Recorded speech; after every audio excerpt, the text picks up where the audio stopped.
Hello, everyone. Rurikhan and Accolonn here, coming at you with another episode of the Frozen Sodium Throne. Hopefully, you guys are all having a nice time. How are you doing, Accolonn? I am very good. Thank you so much for asking. I saw a couple of mentions in the comments about the Frozen Sodium Throne. People immediately got what that meant and fucking loved it. So I'm really glad about that. One of the things that I've noticed is that this week I was trying to record a video and I wanted to reference Frozen Sodium Throne and I kept messing up how to say it. It's almost like one of those say it 5 times fast things that I didn't realize when we were coming up with it, but now it's done. Also, I should mention we are currently also in Google Podcasts, Apple Podcasts, and a bunch of other podcasting platforms, Spotify. So if you guys want to get an audio-only version, I will try to be uploading that shortly after the video version goes live so that it's available everywhere and you can check it out everywhere. Oh, yeah. I think it's also perfect that because this is mostly audio-driven. Yeah, it's an audio experience. Yeah, we literally have nothing else on the screen except for, well, our my beautiful face and faces. yours. Maybe people would love to watch you all day long. I know my audience cares very little for my face on the video, so, you know. Well, they keep saying that my fully edited videos that has literally just B-roll are the ones that they think are really well delivered. So, you know. We should just put like B-roll in here instead of our faces. There we go. Just like 2 hours of random B-roll. That would actually be too much work to edit. So that's not happening, guys. Yeah. Well, you could just do something random, right? So just do like, go on Nat Geo and download just a shit ton of animal footage and just have like a buck grazing for 2.5 hours, just fucking eating shit on the foreground, and then just these people talking about something completely unrelated to whatever the hell is on the screen. That would do, I think that would do wonders for the engagement. Oh yeah. I think a lot of people would just become sort of, I would probably be mesmerized just watching this deer eat. Watching this deer eat while people talk about World of Warcraft and Diablo and Blizzard and all of this stuff, that'd be great. Oh yeah. I mean, it's another way of getting engagement. Legitimately getting people into a fucking hypnotic state, just watching a deer eat. And I can tell you, as someone who just recently finished Red Dead Redemption 2, have you played that? Ever? Yes, I've finished it. I've played the entirety of the game. That game got to a point with me that there's a couple of games I get to that point where I'm just like, okay, can you end now? Like, I'm ready for you to end, but it keeps going and going. Yeah. And I know it's one of those things where like, oh, you're complaining about too much content. It's like, no, it's just, it got to a point where it almost felt like, okay, so at this point you're like starting over from the beginning. And I was like, okay, I'm not sure how I feel about that. I've already spent 80 hours into this game. I don't want to start from the beginning without seeing the end of the story. There was a little bit of weirdness in the transition for me, but I still think it's pretty much a masterpiece, that game. It's pretty good. I agree. It took me almost 1.5 years to finish the game because, much like you, almost every single time the camp transitioned, I took a break. Almost every single time. I forced myself through a lot of those. You see, I couldn't even. I remember the most marked change. This happened about 6-7 months ago. Was the camp moving to near Saint Denis, the city there? Like, as soon as the camp moved there, I was like, yeah, fuck it, I need a break. And so I took almost a 7-month break before heading back in. It's a masterful game. It's the nature of the open worldness of it, where it's like you spent a whole lot of time doing activities in a certain location. Then it moves to a new location. It's like, okay, so here nobody knows you, nobody knows about you, and you have to start everything from fresh, build up your reputation from fresh, and it can cause a little bit of a burnout, I felt like. But it is, as you said, it's a really good game, yeah. I mean, as far as open world goes, and this is an older game, so this is why I feel comfortable using this still. I would still be like, it's kind of fairly recent. I feel like Red Dead Redemption 2. I mean, Red Dead Redemption 2, PlayStation, how old is it? Like, when did it come out on PlayStation? Because it didn't immediately launch on... Oh, right, because it should be even fresher for you then, because you played it on PC. Yeah, I literally only played it. I don't. Oh crap! It's a 2018 game, actually. October 26, 2018. Four-year-old game at this point. I'm an old man.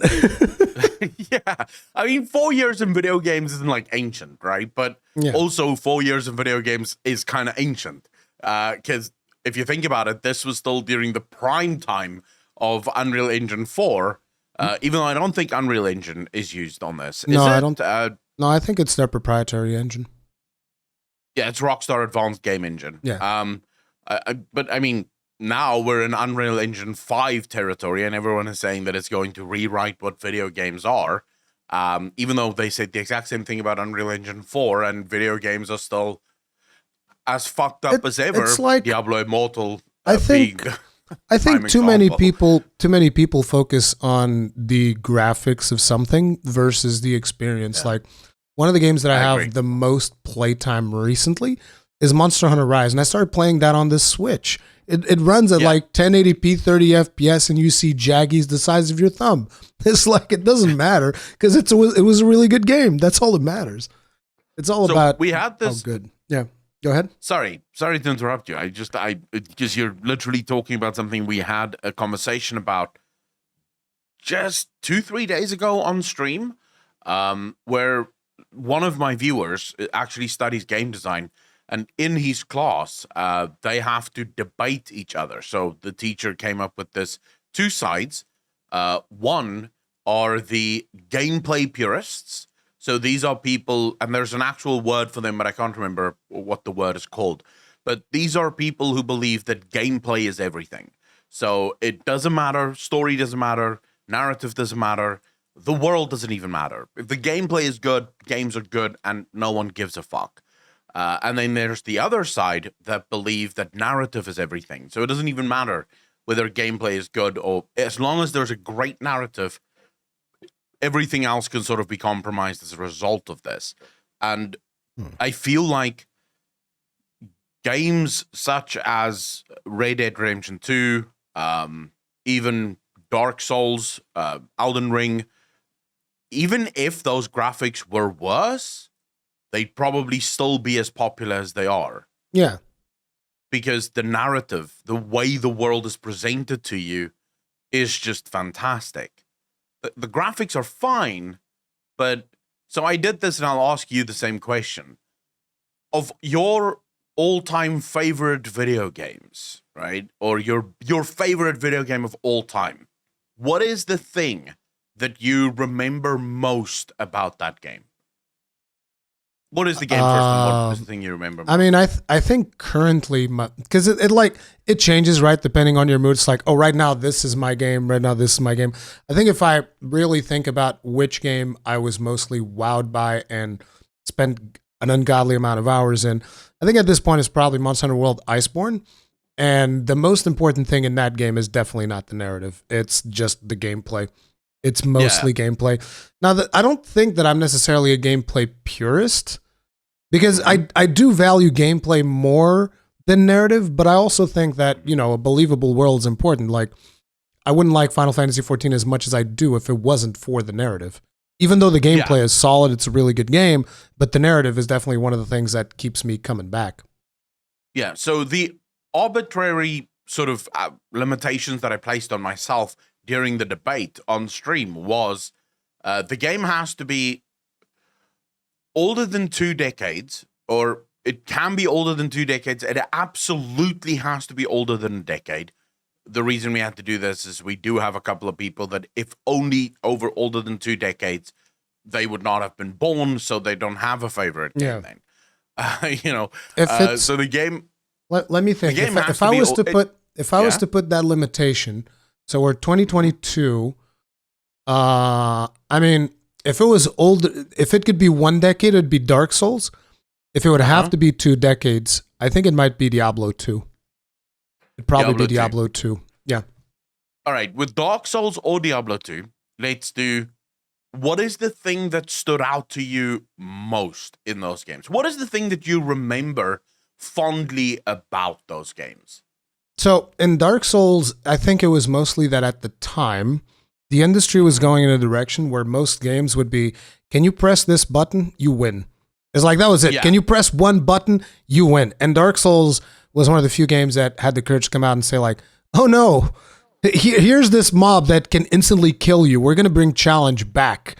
So it was the level of challenge that you had and the level of freedom that the game gave you. Because most games also tend to funnel you and be like, go in this direction. Here's an arrow. Here's a GPS. And in Dark Souls, it'd be like, so here's the direction that we've planned for you to go in. We're not going to tell you which direction it is. It's like, now I know because I've went on all directions and I know which one's the intended direction. But the first time that I played, I was like, I'm going to go in this direction. I ended up in a really super dark dungeon with ghosts that I couldn't even hit. I couldn't actually hit them because there's a special mechanic there. And I was like, I guess I can't progress this way. So I went a different direction. The game organically tells you, you shouldn't be here, so you can figure it out. So it's just the level of freedom and the level of challenge. And with Diablo 2, I don't know, I guess it was just a moment-to-moment gameplay. It's very visceral, right, as you go through. And I liked the art style a lot as well. And the story. I still like the story of Diablo 2, even though not as good as 1, but definitely way better than 3. That is very true. I would say, I guess this sort of confirms what we found on the stream as well. Some people, I don't think there's many absolute gameplay purists or absolute narrative purists. No, I don't think so either. I think you have people that fall more to one side or the other, whilst also still holding the other side somewhat important. So you would obviously be someone that I think falls a little bit more to the gameplay side of things, whereas my game, like my favorite game, if we were to go favorite game of 2 decades ago, would be Baldur's Gate 1. The gameplay in that game sucks ass. If you've ever gone back and tried to play it again, it is horrible gameplay. It's harsh. Yeah, it's not easy to play Baldur's Gate nowadays, But I still love that game, and I love it because of the narrative, because of the story that the game had. It's that's what I remember. You know, Saravok and the hunt for Saravok is something that to this day is one of my all-time favorite stories in video games. So I definitely fall more, but it's not as if I go, well, gameplay just doesn't matter. The fact is, broken gameplay can oftentimes put you off a game, regardless of how good the story is. So I sort of argued eventually that you need a slight equilibrium between the two. It doesn't have to be equal. You don't need... So for Dark, again, Elden Ring would be a great example of this. It is very light on the quote-unquote traditional narrative side. But it doesn't have quests. It doesn't have... I feel like both Elden Ring and Dark Souls have something very special, which is they let you choose. Which is like, if you want to go into the lore, it is incredibly deep and detailed and nuanced and everything that you could possibly hope for. But it's not presented in a traditional narrative fashion with, now 2 characters get together, have a big conversation, and you get to choose from a dialogue tree. But there are choices that you make in the game that affect, for instance, the ending of the game, that affect the future of characters in the game. Like, there's actually choices that you could equate to branching choices in an RPG. In Dark Souls, most people don't even realize this. They think it's like a linear, well, not really linear because you can go anywhere you want, but they feel like, oh, the only thing that changes at the end is I either light the flame or I leave. But no, there's way more things that happen. It's just the thing is each character is going on its own adventure and they're not dependent on you for their adventure, but it's like you can influence it. So you might find a character in a certain location, and then if you don't go back to them, they'll move on. You don't have to like fulfill a specific quest for them.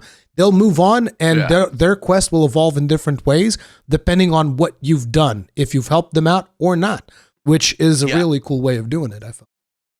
Oh, yeah. I mean, what I meant with this, that's why I said it doesn't have traditional narrative direction, because it's not actually directing the player. It's very clear that in that game, what was most important to them was the gameplay. The world, the gameplay, that's what they really wanted to focus on.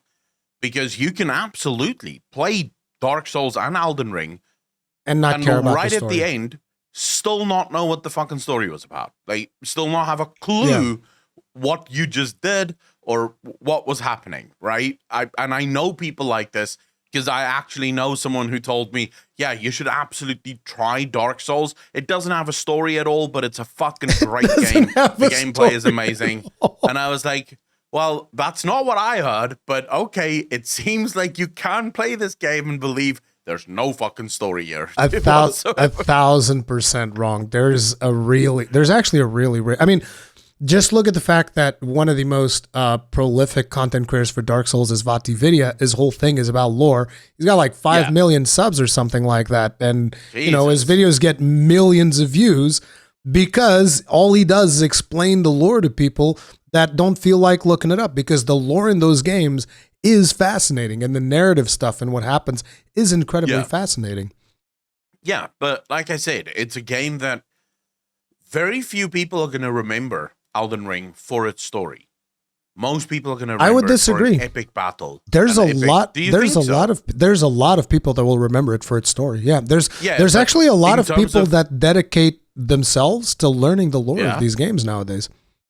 But my question would be in terms of percentages. So if we were to take the full player base of Elden Ring and we did what percentage of the Elden Ring player base will care about the story versus considering the percentage that just love the boss fights and the gameplay and stuff? Considering the ridiculous amount of sales that game has made, I would skew towards like 80-20 maybe. Yeah, most likely an 80-20. Because look, the truth is, narrative in most video games gets sort of left behind. In MMOs, a lot of people play MMOs not for the story. World of Warcraft is a good example of this. People couldn't give 2 fucks about the story, which makes me sad because the only reason I play the fucking game is for the story. I could care less about the gameplay. Because I fall a little bit more to narrative purity. I believe narrative can do a hell of a lot to carry broken gameplay. I don't think gameplay can carry broken narrative. I think if you're the only time that can happen is if you completely forgo narrative. So you make Call of Duty or Battlefield. Just look at Diablo 3. I mean, after they did Reaper of Souls, the gameplay was pretty much carrying that game because it sure as hell wasn't the goddamn narrative. True, but then again, I have a theory about ARPG players. It's going to piss off a lot of ARPG players. They just want but that loot. I believe hardcore ARPG players are sort of like the special needs kids of the gaming industry. I don't hold them in very high regard. Oh, damn. My personal opinion is that ARPG is the most boring gameplay loop you can ever have. Because it's all about the purple pixels on your fucking screen. Like, that's what the game is about. It's purple pixels. I feel like sort of like, I don't know why you would play a game for that reason. I feel like with ARPGs, one of the things that has turned me off over the years is just the whole purpose of playing an ARPG is almost to not play the RPG, is to find which is the most broken build that I can possibly come up with so that I don't actually have to play the game and just delete everything that's on screen. It almost becomes kind of like a Dynasty Warriors with an isometric perspective. Yep. It's kind of like what you end up doing. Now, there is appeal in that, though. Like, I will engage in that in a little bit, but I do tend to get bored out of that type of cycle much faster than I did back in the day. I mean, to be fair, I've played every single ARPG on the market almost. I enjoy Path of Exile immensely. Up until the point where it becomes a grind to get gear. And then I'm like, well, I couldn't give 2 fucks about this. You know, as soon as I saw the story of Path of Exile, I was sort of done. Same for Diablo. You know, I finished Diablo. As soon as Reaper of Souls came out, I finished that. And I was done. I was happy to put the game down and never play it again, because the last thing I will ever do is do the 5 fucking dailies in every single zone and then go run a bunch of greater rifts that is basically just a rinse repeat of the same bullshit over and over again. This is not what I would call fun, engaging gameplay. You're not engaging me. You're basically just giving me like recycled content over and over and over again, procedurally generated bullshit with no narrative inside of it, because there really is no narrative at the max level. They didn't even try to put a reason for doing these greater rifts. Like it's not even like there's a lore reason for why you're doing these greater rifts. They're just there to keep you busy and give Blizzard an excuse to go, oh, this is season 450. Congratulations, welcome back to the new fucking season where everything is the same, but we're going to present it to you as if it's new. And all of the special needs kids of the gaming industry go, oh my God, yes, we can't wait. This is the next season. I just want to make it perfectly clear. I don't necessarily agree with the special needs part for ARPG players. Okay, guys? So feel free to roast Accolonn. I got nothing to do with that. Hey, they can come after me. Anyone that knows me knows that I'm being facetious on purpose. And I obviously don't believe that my brother is a massive ARPG player. And I don't necessarily consider him special needs. But, you know, I have to stand up for what I believe in. And I believe that ARPG developers, and it's so good because we actually wanted to talk about Diablo Immortal. But I believe that ARPG players have allowed ARPG developers to become incredibly lazy in their design choices.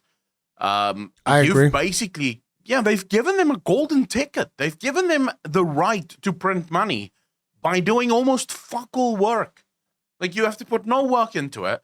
We will still play the shit out of your game because we're just mindless and we like doing mindless content. I would argue that, I don't play too much Path of Exile, admittedly, because I fundamentally am not a huge fan of the way that it works with you needing to socket your skills onto gear and then you pick up a new piece of gear and it's like, oh, crap, but this doesn't work like the other piece of gear with the green links towards the red links and whatnot. And I know that people are just like, yeah, but you just craft the chest with the 4 white pieces or whatever, with the 6 white pieces or whatever, and then you're done.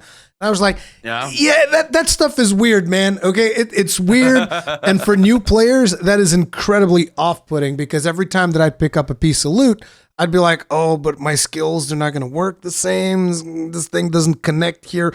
And then you have to think about, oh, can I keep the new piece of loot? Do I have to keep using the old one? I don't know. That stuff bored me out because I felt like I spent too much time looking at, where am I going to put these sockets? Where am I going to stick them? When I just want to, can I just equip the loot and keep killing shit? That's what I want to do, right? So that's why I don't play too much Path of Exile. But the point that I was making, I feel like Path of Exile does make somewhat of an effort to provide different stuff to players with their seasonal content. I mean, you can correct me if I'm wrong, because you probably played it more than I did, but at least most people seem to be pleased whenever they come up with like a new league or whatever it is that they call it, because it uses different mechanics and stuff like that. But when you look at other ARPGs, particularly the recent ones and the one that we're going to be talking about, like Lost Ark and Diablo Immortal, developers, instead of focusing on, giving players good, fun content, they're like, no, we want your wallet. That's what we want, okay? And we're going to get to your wallet in a million different ways. And that is the biggest friggin' turnoff when it comes to RPGs, for me at least. I think Path of Exile is actually one of the exceptions to the rule, as there are always exceptions to the rule. Path of Exile actually does do its core gameplay loop very well. It's just not my core gameplay. It's mine not neither. something that I care for at all, but I can give credit where credit is due. I'm not a first-person shooter player, but I can admit that Call of Duty Warzone is a phenomenal fucking game. I enjoyed when I played it. Will I keep playing it for months on end? Absolutely fucking not. Because I do about 3 matches every 6 or 7 months, and then I go, well, that's enough of that. Let's go play something real now. Let's go play a real game. But I can give credit where credit is due. The gun shoots. That's right. I think the guns work. So for me, it doesn't. I hate the fact that gamers have become so. I'm gonna go on a bit of a rant here. We've become content. Yes, exactly that. Yeah. We have become the very thing that Adam Smith warned about when he dreamt up capitalism. When Adam Smith sat on the docks in Scotland, looking at the ships coming in and looking at the working class slaving away for the rich, because the king basically controlled all enterprise, and therefore, if you didn't know the king, you were fucked. When Adam Smith dreamt up capitalism, one of his core tenets was that the consumer, i.e., us, would keep the corporations in check. So Yeah, if we a corporation, we have absolutely not done that. In his mind, if a corporation stepped out of line, if a corporation did something that was just not worthy of the price, the consumer would go, no, this is against our values. You're giving us an inferior product for a superior price tag. Go fuck yourself. And the company would go bankrupt as a result of this. We don't do that anymore. We get inferior products all the time for superior prices, and we line up outside the Apple store to purchase the inferior fucking product for a superior price. So, and video gamers are actually the worst at this. Have you seen, so let's transition into Diablo Immortal here. Yes. Have you played it? Yes, I played it yesterday. What is your takeaway from that video game? So, in terms of like a video game, let's take the monetization out of it, right? What is Diablo Immortal in essence? It's Diablo 3 with how should I put it? It's not as good visually because obviously it's a mobile game, so it's not supposed to be as good visually. I'm not sure how the complexity of skills is going to be because I played like maybe 3 hours or something. But, you press the buttons, you blow up the enemies. It feels good, but it doesn't really do anything that pushes the medium forward besides the fact that it's on phones and it's got crossplay with phones and PC. That's it. That's the biggest innovation that the whole thing has brought is like it can run on phones pretty much. I mean, I know that it's got some different quests where, you can slide down the side of a mountain. It's not like you can't do that in Diablo's 3 engine. They just never did it. So I'm not going to give it too many points for that. And in terms of the gameplay itself, it's pretty simple. Like you mash 4 buttons and things explode, and it feels good in a way because I've played Diablo for a long time in my life. Like I said, Diablo 2 at one point was my favorite game. Yeah. And it just feels good to be back in Sanctuary because I like that particular fantasy, right? It feels good to be there and killing monsters and all of that. So in a way, Diablo Immortal would be a game that I'd be like, man, if I could just pay $60 for this and get an actual full experience, I'd be a pretty happy camper. The problem is when you start looking into the monetization to the point where in my stream, I actually put up a piece of text to make sure that people understood, do not spend money on this game. That's kind of like my warning because I want to make sure that people don't think you're supporting Blizzard now. And it's like, what are you doing? Going to shield for this game? It's like, no, do not spend money on this game. I myself, the approach that I'm taking to the game is I'm going to play it, see the story, and I'm out. Yep.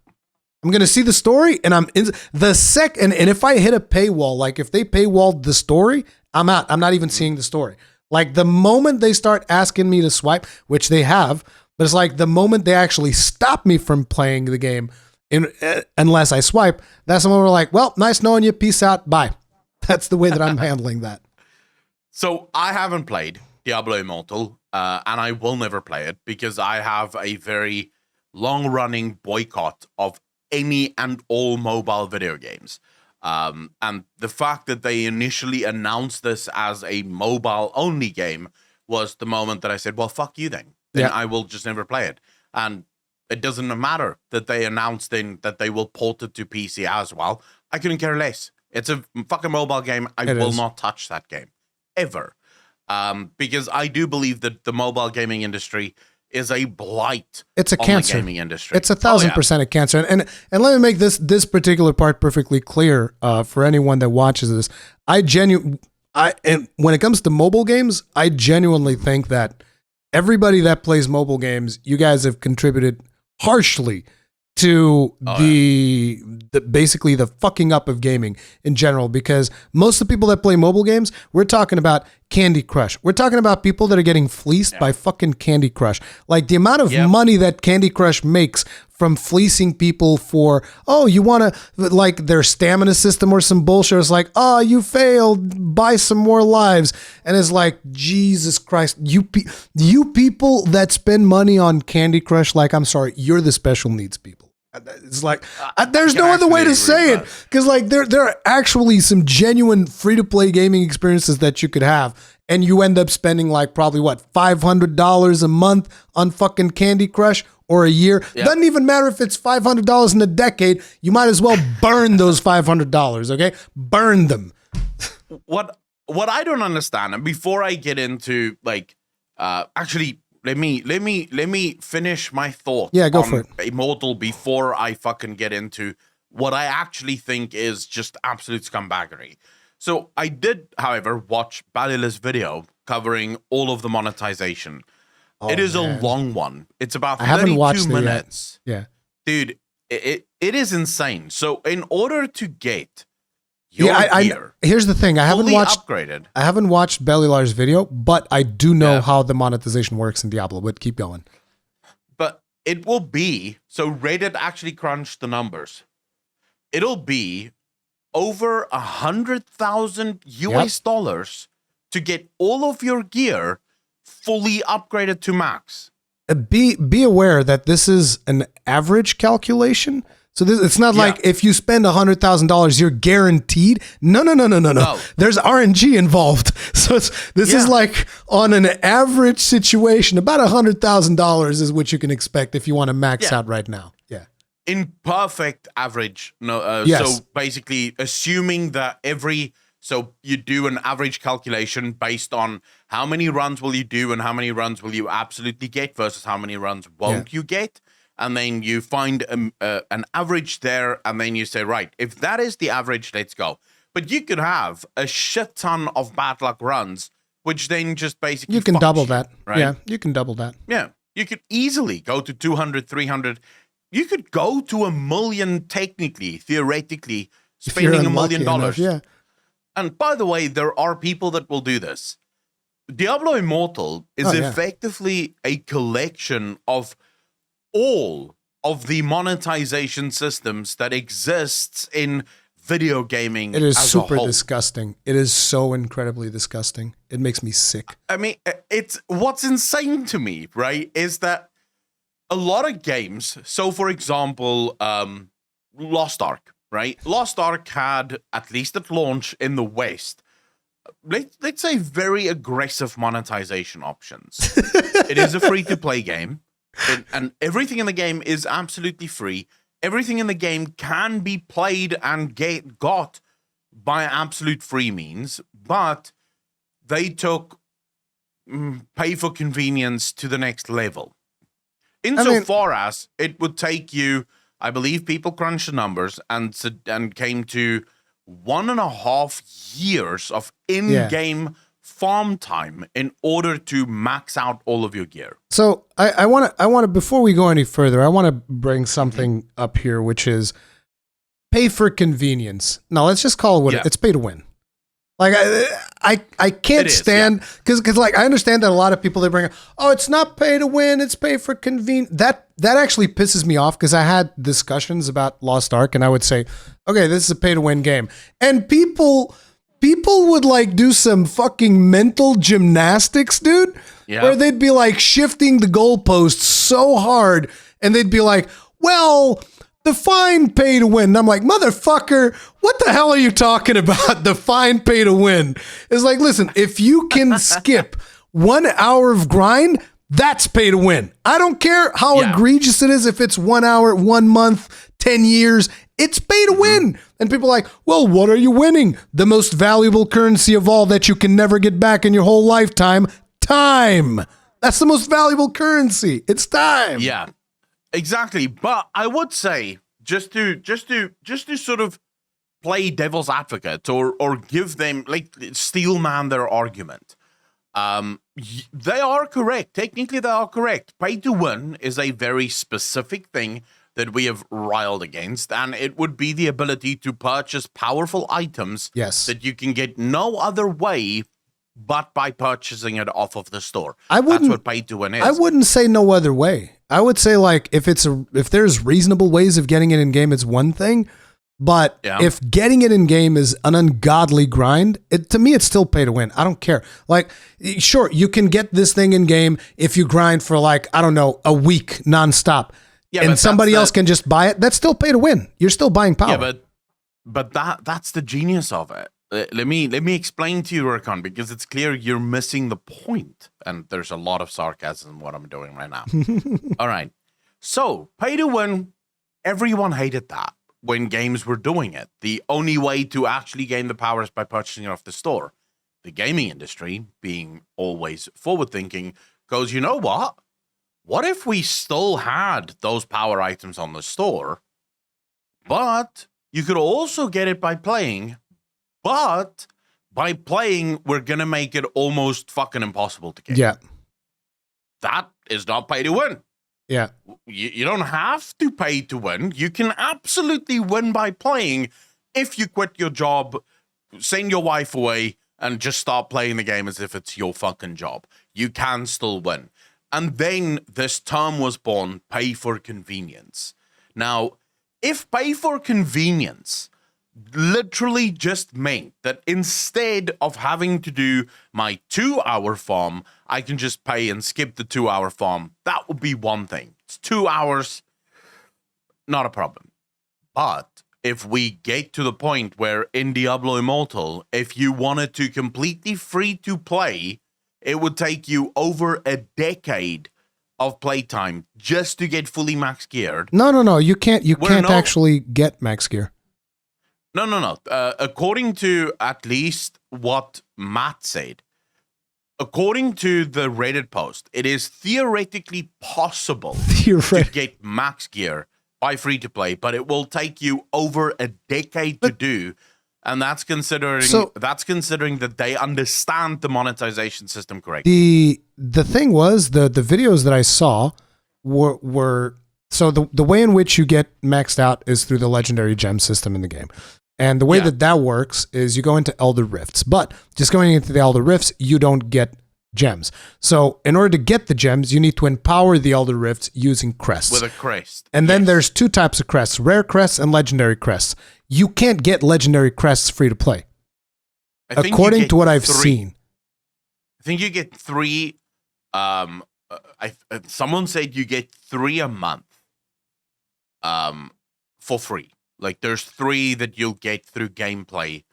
Matt actually said this. I think it's 3. You get given 1 relatively early on by the game, and then through dailies and stuff like that, you can unlock apparently 3 more per month. Or is it rare crests? No, the ones that you get in game, from what I'm told, is you can get like 3 or 4 a day or something like that. By doing your dailies. Those are the rare ones. The rare ones. And the rare ones cap your legendary gems to 2 stars.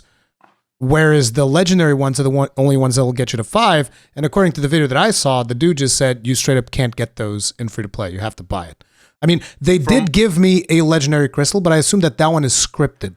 Because like as you're playing the game, they give you a legendary crystal and they give you a quest to go into an Elder Rift and empower it with a legendary. And they give you I think it's a guaranteed legendary gem, because otherwise I got really lucky and I got one. And then it's like it's a 2-star one that they give you. So it's kind of like a waste of a legendary crest, because 2 stars you can get with rares, but whatever. It is the legendary ones. So legendary you will get. So this is where they sort of don't quite know. This is why the math is really difficult for them, because 1 is given to you through scripted gameplay. Yeah. And then there are 2 that they know of that you will be able to get per month if you do all of your dailies every single day, and then you have to do something else. I can't remember what that is. But that's how you'll get a max of 2 legendary crests every single month. Now, they think it might be 3 a month, but they're not sure.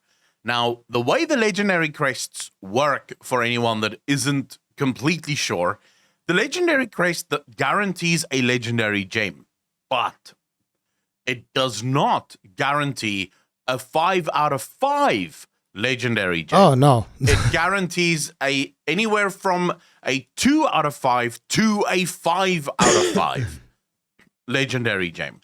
And then the rare crests can only be 1 out of 5 or 2 out of 5. And then apparently it's also impossible to upgrade a 2 out of 5 to a 5 out of 5 because there's a rank system in terms of upgrade, which is also then another fuck up. So they've crunched the numbers and they've basically found that if you just free to play this game, it will take you over a decade to get fully upgraded. Now, and I think a decade is a very conservative estimate due to the way that the system works, because it's not even just about getting your tier 5 gems, because you need to get those tier 5 gems. And those, by the way, even if you use the legendary crest, it's a 0.05% chance of getting a tier 5. Then you also have to augment it by sacrificing other specific legendary gems in order to awaken it or whatever, and you get resonance stats. So basically you feed more of these legendary gems into the legendary gems that you actually want to empower them, and then you can and then there's another system as well, that where you start awakening your gear with the legendary gem system. It's so friggin' wild. But there's basically RNG on top of RNG on top of RNG on top of RNG. So yeah, it escalates pretty badly. Now, when you say that is pay for convenience, in the technical term, you're correct. It is pay for convenience. But in all practicality, that is pay to fucking win. Because if you're not paying, you're going to spend a fucking decade being as conservatively as possible, assuming that you get all the good luck in the game, right? You're going to spend a decade grinding out the same game just so that you can get max level. And as Bellular pointed out, like made a sarcastic comment, a decade of free content, good guys at Blizzard. Right? and it really is just disgusting. But you know why they're doing this, right? Why they're doing what? Why they're doing it this way? Because, we accepted Lost Ark, and now they're like, oh, we got our foot in the door. Now we're doing this. And, people are going to eat this up, because here's the thing. There's already people defending this and being like, well, do you need to be maxed out? And it's just like, dude, what kind of ambition do you have where you don't even want to have the chance at being the best in a goddamn video game? Like, what level of ambitions do you have in real life if you don't even are you ambitious at all? Or it's like, well, I don't have to be the best. I can be a bitch. It's fine. Like, I can just be a bitch. Saying that you need to be the best would be the equivalent of saying, if Call of Duty tomorrow announced that they are removing all reticles from the game, right? And you have to pay them, like you have to purchase literally the red dot on your screen to know where you're shooting.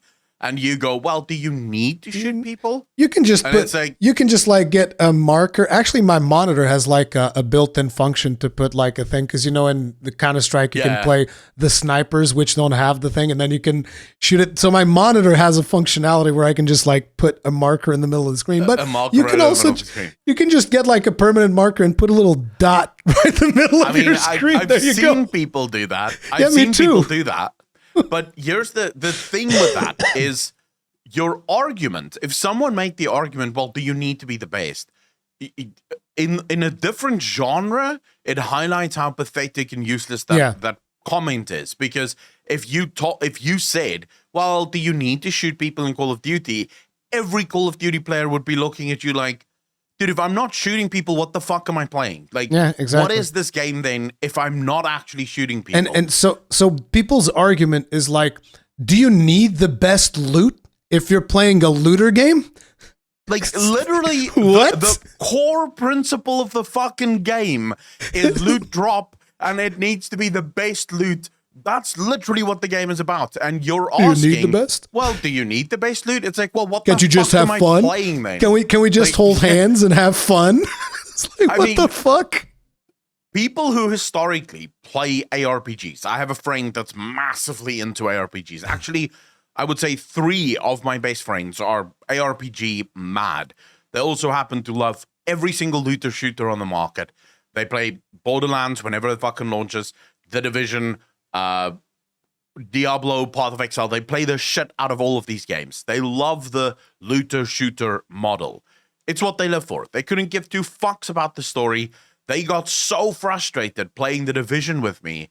And then eventually I realized, wait, this story sucks. And then I just stopped playing anyways. But I wanted to see the story of The Division. Yeah. I thought this could be really cool. I couldn't give 2 fucks about what gear was dropping. All I wanted was a good narrative experience. Fuck me, right, for expecting that Why from would a video game. would you play a Ubisoft game if you want a good narrative experience? Touche. But so you're asking, so these people, they love the loot, and it's why they play the game. They will run countless greater rifts just for the off chance of getting that 0.001% upgrade. Because that's what the gameplay loop is all about. Diablo Immortal have turned the core gameplay loop of their video game into a pay-for-convenience nightmare. It's what the game is built around. Oh, yeah. It's why people play these games, and you have effectively... And people should understand why the entire upgrade system is so incredibly convoluted. Yeah. Why is it's it to that scam almost... you. Dude, every mobile game have one thing in common. Multiple currencies. There's the in-game currency, then there's the premium currency, then there's the premium currency that you can only buy by using premium currency, and then that currency will only buy some things. Why do they do this? More ways to monetize you. Yeah. You have to, and there's a great speech by a literal guy who perfected the pay-to-win model in video games, where that's what they do. They confuse you so that you don't realize all of the things that you're spending money on. Yeah. Because if you spent $2 on the same thing every single day, you will very quickly start to realize, wait, hold on, I'm spending a lot of money on this thing. However, if you're spending $2 on this thing, and then you're spending $2 on something else, and then you're spending $5 on something else, and then you're spending $1 on something else, it's very difficult for your brain to keep track of all of the things that you are spending money on. And incidentally, it's very difficult for your brain to keep track of how much money is actually being spent. I believe Diablo Immortal is banned in Belgium and the Netherlands. It is. Belgium and the Netherlands, due to their gambling laws, because these are literally laws built to remove gambling from video games. And there's technically not really gambling in this game, but due to how the system is built and the fact that your purchase is not guaranteed to be a favorable outcome, it's considered gambling by the authorities there, and they have banned the game as a result of this. But the reason Diablo Immortal is launching with this incredibly vicious and very aggressive monetization option is the same reason Lost Ark did it. Yeah. And I think they learned from Lost Ark. Lost Ark didn't get away with it. People were very angry when they finally started to peel away the layers of bullshit that is in Lost Ark. And what did Lost Ark do? They came and said, okay, never mind. We're going to change the way our monetization works in the West to sort of make it easier on free-to-play players. I believe that's what Blizzard is going to do. Within the next month or so, we'll see good guy Blizzard coming out and say, look, we hear you. Things have gone way too far. We're going to remove a bunch of our currencies. We're going to make it easier for the free-to-play player, because then they walk away from this as looking like the company that listens, the company that really pays attention to what its player base wants. And it's like, no, you fucking assholes. Because this is what they wanted all along. Like this is a basic negotiating technique. Like, say for instance, I want to sell Accolonn, like, I don't know, a game. And I want Accolonn to pay me like 50 euros for the game. So I'm gonna come up to him, okay, Accolonn, this game's gonna be 100 euros. And then, we're gonna fire back. You're gonna say like, okay, how about 30? And how about 7? And you keep negotiating until we get to the price that I wanted to begin with. And I sell you the game for 50 euros. We're both somewhat happy, but basically that was my intention all along. I just kind of highballed you in order to get the value that I wanted. This is what Blizzard is doing, and they're going to come out on top. And this is the same thing that Lost Ark did. And these are basic manipulation techniques. Unfortunately, the gaming community as a whole has been so incredibly battered by this bullshit that they don't even realize it anymore. They're happy. It's like that guy that was in your comment section. It's like, dude, just be happy. We still have a game to play. It's like, what the fuck are you talking about? What is wrong with you? Like, Jesus Christ. It's exactly like that. It's exactly like that. People don't even realize just how fucked up a lot of the gaming industry is. Even good games, by the way. Have you ever been surprised? Go look on Steam at the amount of games that spend almost all of its time at a discounted price. Like, there are games that launch on Steam for $40. That $40 is never the price of the game. The game is almost always between $20, $25, and $30. And a lot of people sort of think, and I know they think this because I've heard these arguments, while the game sales aren't doing well. No, the game sales are doing amazingly well, because every single time they have a sale, they go onto Steam's popular page where games go that really sell well. Yeah. The company only wants $20 for their game. So by making it $40 and then discounting it to $20, you are psychologically more convinced or more likely to convince yourself to purchase the game because, hey, it's 50% off. And as most people seem to think about it, I'm saving $20. No, you're really not. You're losing $20. You're not saving shit. Because if you didn't buy it, you'd still have $20. Yep. You wouldn't have lost anything, right? So you're not saving money. You're literally just spending $20, which is what the company wanted in the first place. This is exactly as you said. What Blizzard wants is probably a monetization system that is closer to that of Lost Ark. The issue is, Lost Ark now, not Lost Ark at launch. I don't know how much Lost Ark has changed, but yeah, I'll take what you're saying for it. From what I can tell, it's actually now a hell of a lot better for free-to-play players. Actually, I would say what Blizzard wants is the same experience. They want Lost Ark at launch. They don't want Lost Ark now. They want Lost Ark as it was in launch. The only way you get Lost Ark as it was in launch is to be way worse. Double as bad as Lost Ark at launch, dude, and then come down. And what about the psychological levels of manipulation that they do with, like, probably the way in which they place things in the store, but most importantly, their idea of the value. Like, dude, you should see that store. It's so hilarious. You go in there and you see like a chest and it says 800% value. And I'm like, what the fuck is 800% value? It's literally 800% value on what? You could just put literally any number in there and just be like, this is fucking 800% value. You can put, it's 900% value, 700% value. There's one chest that says 570% value. And I'm like, are we just pulling numbers out of our ass now? Like, what the fuck were you getting this from? Like, dude. The true value of every single one of those chests is $0. Yep. That's literally the true value of the chest.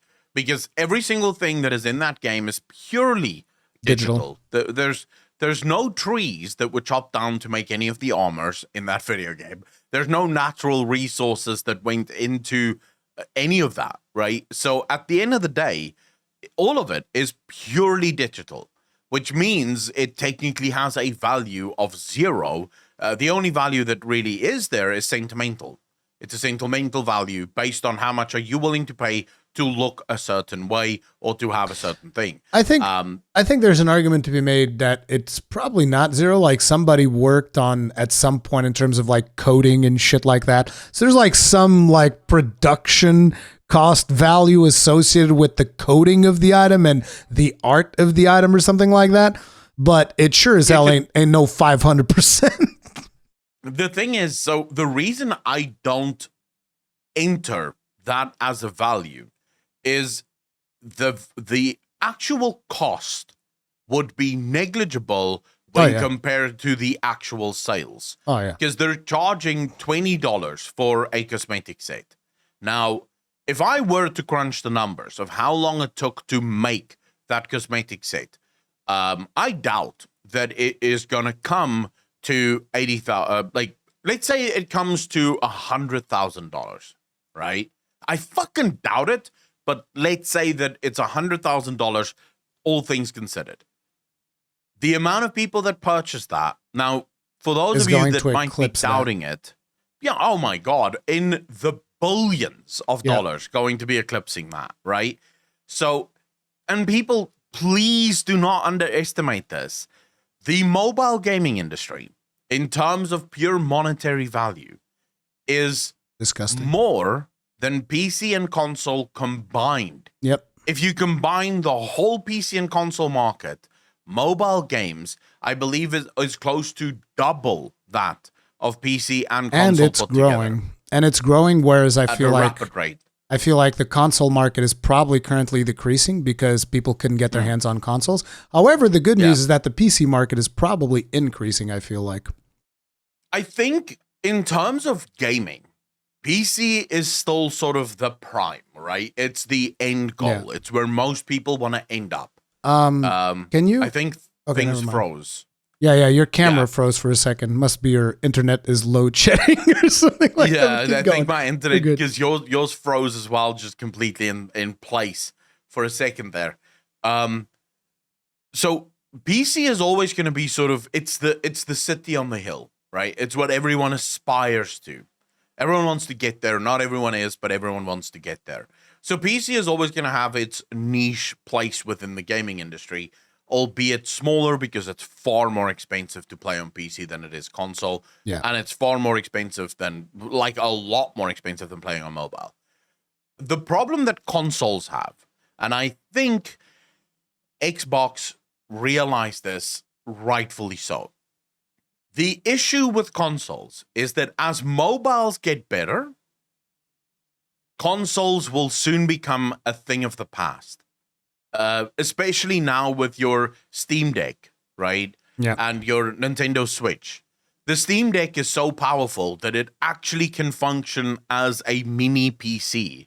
It has a HDMI cable that you can plug your monitor into, and you can play whatever fucking game you want right on a massive monitor, and this game will absolutely run. I don't think it's HDMI. I think it's USB 3, but yeah, it's besides the point. Could be USB. Yeah, could be USB 3 as well. HDMI probably not unless it's HDMI mini. To be fair, I don't play on handheld consoles, so not entirely sure. I was watching a Linus take the video on it. But I think he actually played Doom at 1440p at 60 frames per second. Because of DLSS, I would imagine. Yeah, obviously, because of DLSS. But this is how powerful those handhelds are becoming. So we are very quickly moving into a world where console is going to be obsolete. Now, Microsoft have for a while. So the first thing that Microsoft did, and this is how I believe how quickly Microsoft spotted the sort of ticking time bomb on their industry.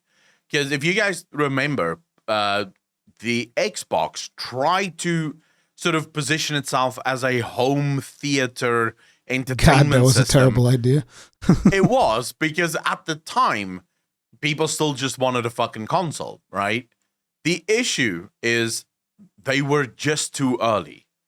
But we are moving closer and closer to that world where consoles will either have to become entertainment systems, which nowadays isn't really necessary with smart TVs. Who the fuck needs an entertainment system of $700, $800, right? I have my TV, it's connected to the internet, all the entertainment is already on it. I don't need an extra box that connects it. I have a TV. It's a smart TV. I have a PlayStation 4. I use the PlayStation 4 to connect to the internet purely because I don't want to feel like I wasted my money on the PlayStation 4, right? Yeah. But I don't need it. The TV will do all the things that the PlayStation does, but I don't want to feel like I wasted my money, so I have this expensive TV box that I use, right? So I think console is in trouble, and I think mobile. You said it at the beginning. Diablo Immortal looks good. It's not an ugly game. It's not a terrible, because like that's the thing that we've always talked about, is how Blizzard's art department is always hard carrying everything else that they do. I mean, when they initially announced Diablo Immortal and they announced that this is actually going to be developed by NetEase, I basically called it's a skin job. Is what it is. Like if you've watched Battlestar Galactica, you understand that term. It's like it's a skin job. It's like, look, it's got NetEase bones and it's got a Blizzard skin on top of it. That's all it is. And but it's not. It's like I said, in terms of gameplay, it's not a terrible game. It's not an innovative game. It's a game that I would be happy paying some money for, just because I'm invested in the Diablo franchise. But in the current monetization system that they have, I'm never going to do it. But yeah, the thing that we're basically building up to with the discussion, I feel like, is that, listen, people might think, oh, I'm going to boycott this game and, Blizzard's not going to make any money off of it. No, let us explain you. Like, this game is going to literally print money. This is going to be one of the most profitable things that Blizzard has ever fucking done. And this is not me, like, hypothesizing it. Like, I guarantee that this is the case. I have no doubt in my mind whatsoever. And Blizzard's going to get away with murder when it comes to this game, because you're going to get the same level of giga whales that burn away their life savings in Lost Ark. And we as a gaming community did absolutely nothing. As a matter of fact, not only we did nothing, we did a net positive to these companies, because whenever a creator comes up and says, hey, this game is maybe a little bit too much pay to win, a bunch of you guys come out and go like, well, what is pay to win really? I mean, do you really need the best gear? Do you really need to upgrade your stuff to the max? No, you don't even need to play the game. I mean, the game plays itself pretty much. It's like, what the hell, dude? So I wanna again get a little bit spicier. Thank fuck the show is called The Frozen Sodium Throne. Because I do want to get very spicier. It is remarkable to me the amount of people that will suck Bobby Kotick's dick over literally anything that happens in Blizzard. Like, will just swallow whatever Blizzard is throwing out there. But then you look at their Twitter bios and they're socialist for life, bro. And it's like, wait a second, don't you guys hate corporations? I thought, like, that's the one thing. Literally cradling his balls. Dude, the one thing that me, a pure capitalist, and the socialist have in common is that we despise corporations.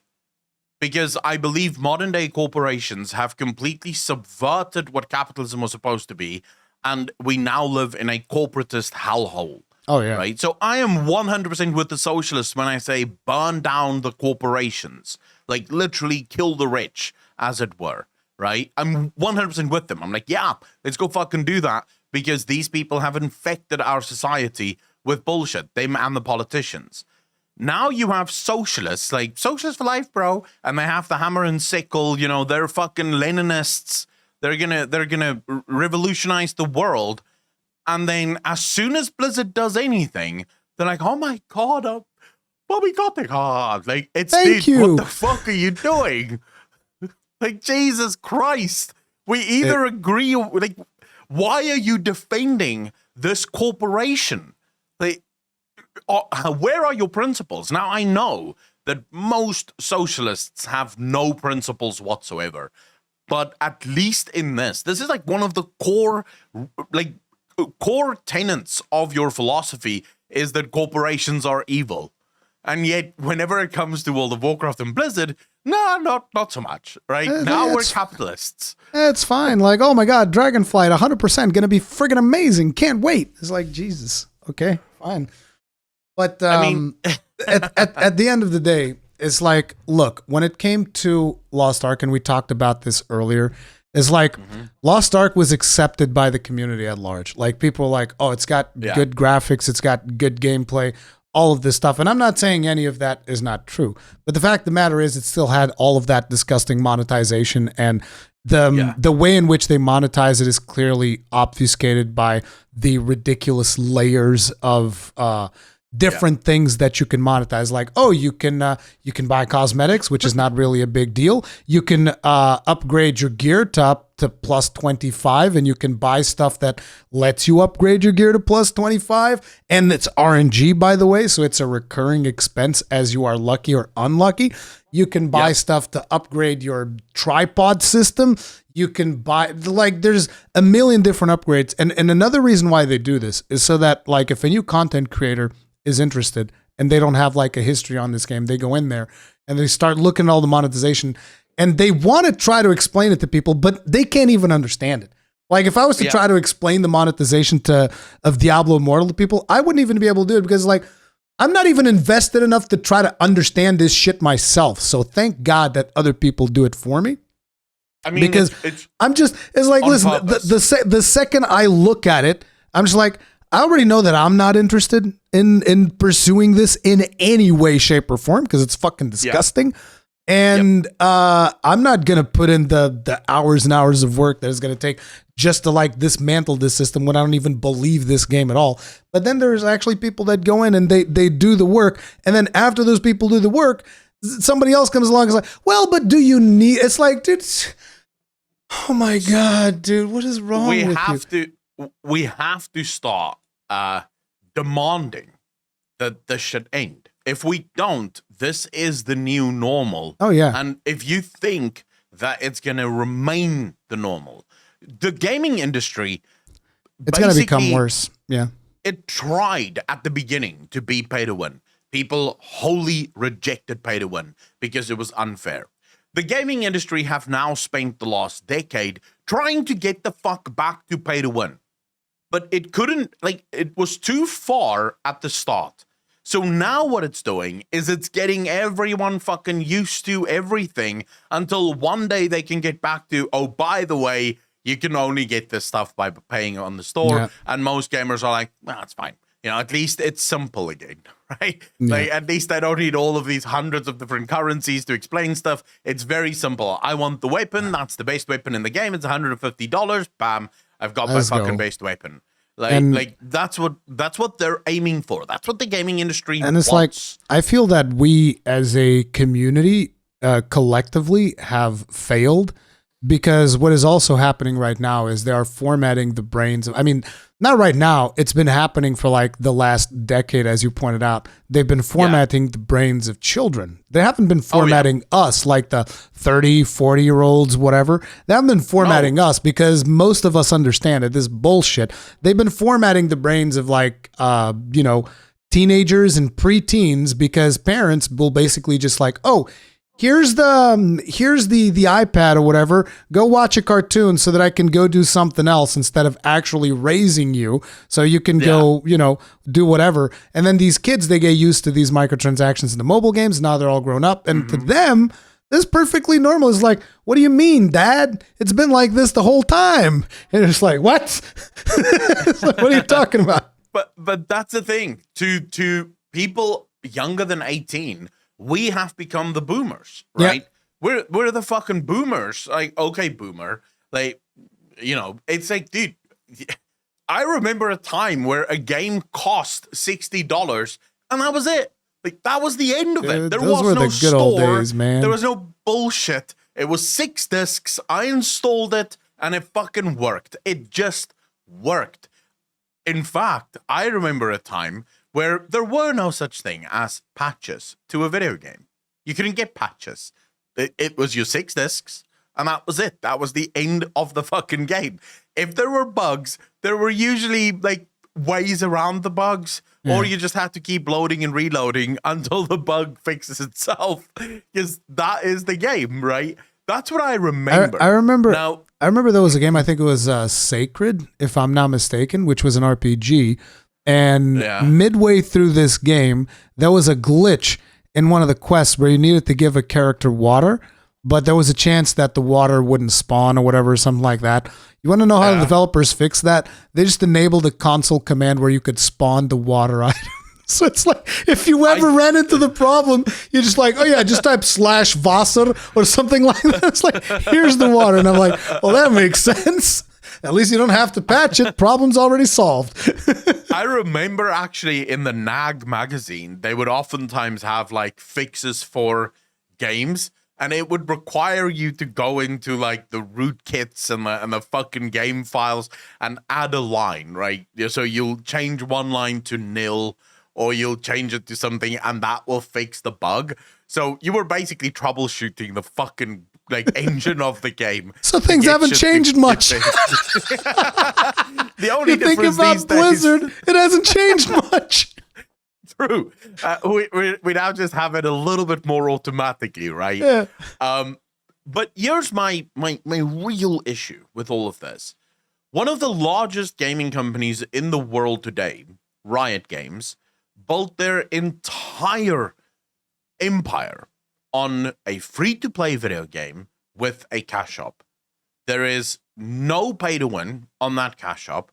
There's no pay for convenience on that cash shop There whatsoever. used to be, I think. If I remember back when I played, you could like buy those runes or whatever. You could also get those in-game, but you could like expedite how fast you would get like certain runes that would increase the power of your champion a little bit. It wasn't like, it was barely noticeable in a match, but you could kind of buy those, but it was a very minor thing. It wasn't really a big deal.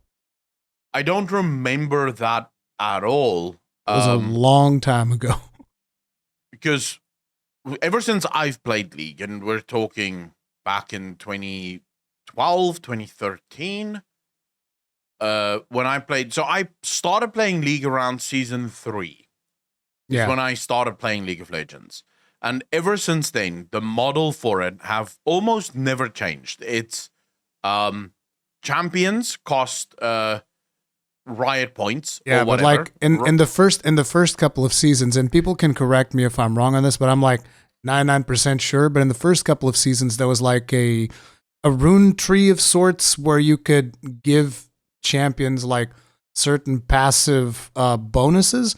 And I remember that you were able to buy these runes on the store, but it was like, again, as I remember, it was so minor that it was not a big deal, but you could kind of like influence it a little bit, but I think they've moved away from it since. I mean, yeah, it could be. I'm definitely not disagreeing with you. I'm saying since then, so nowadays, champions need to, you can buy champions straight off the store. Some people argue, well, this is pay to win. The reason it isn't is if you are an avid League of Legends player, there's a new champion about once a month, once every 2 months. If you play the game every single day, which most League players do anyways, you'll be able to buy that champion just using your Riot points that you get from every single match. And it's like, assuming a decent amount of balance, the champions that they have in the rotation, they always have at least one of each role, if I'm not mistaken. So, you know, unfortunately, balance is not perfect. So sometimes like, oh, the champions in rotation this week are not going to be as good as some of the other ones. But in a world where balance would be perfect, I wouldn't consider League of Legends pay to win. Even though you can buy the champions, it's whatever. It's the champions in League of Legends are more like flavors to each of the roles than necessarily like power gains over each of the roles. Yeah, I would say the truth is that almost always when a new champion launches, it will be it'll be fucking broken. Yeah. But they get nerfed, generally speaking, I mean, of course, quickly. It's so that people will buy the new champion. Of course, it's going to be broken. Yeah, buy it and we'll fix it next week. Okay, guys? It's going to be powerful for a little bit. But you can absolutely. So they do try being the operative word here with every single, because for those of you that don't know how League of Legends work, even nowadays, every single week there will be 10 champions on free rotation. Yeah. So you have access to 10 champions, even if you do not own any champions in the game. Now, the way this works is, of the 10 champions, they will always try to have some of the more meta champions in the rotation as well. At least one, sometimes even two, quote-unquote meta champions. This week, for example, one of the champions on free rotation is J4. J4 is currently the sort of quote-unquote at least to some extent meta jungler. So if you are just a free-to-play player, you at least have access to Jarvan, that is a jungler. Now, it makes billions of dollars just using the system, because the only other way it makes money, and these things I don't know if you can buy through playing the game, is through skins. So genuine skins. And they actually do a hell of a lot of work on their skins. Like, their skins will oftentimes change the voice lines, change the spell abilities. Like, everything looks different. Like, it's a unique skin that changes everything about that class. It plays the exact same, but it changes the feel. It just feels more cooler. That's why people love the skin so much. It makes billions. Why is that not enough? Yeah. Why would a game like Diablo Immortal not follow that design?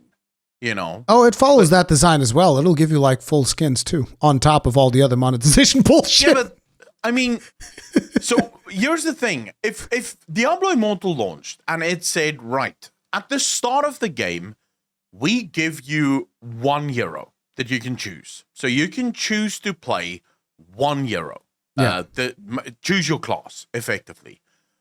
All of the subsequent euros is going to cost you money. So if you started with the Demon Hunter and you now want to try the Barbarian, well, you have to buy the Barbarian. The Barbarian isn't just available to you. You have to buy it. Because we gave you one free to play the game. That's kind of like it's kind of like Warframe. That's what Warframe does. They give you one free Warframe, and then, you know, the rest of them you can craft them or whatever, or buy them.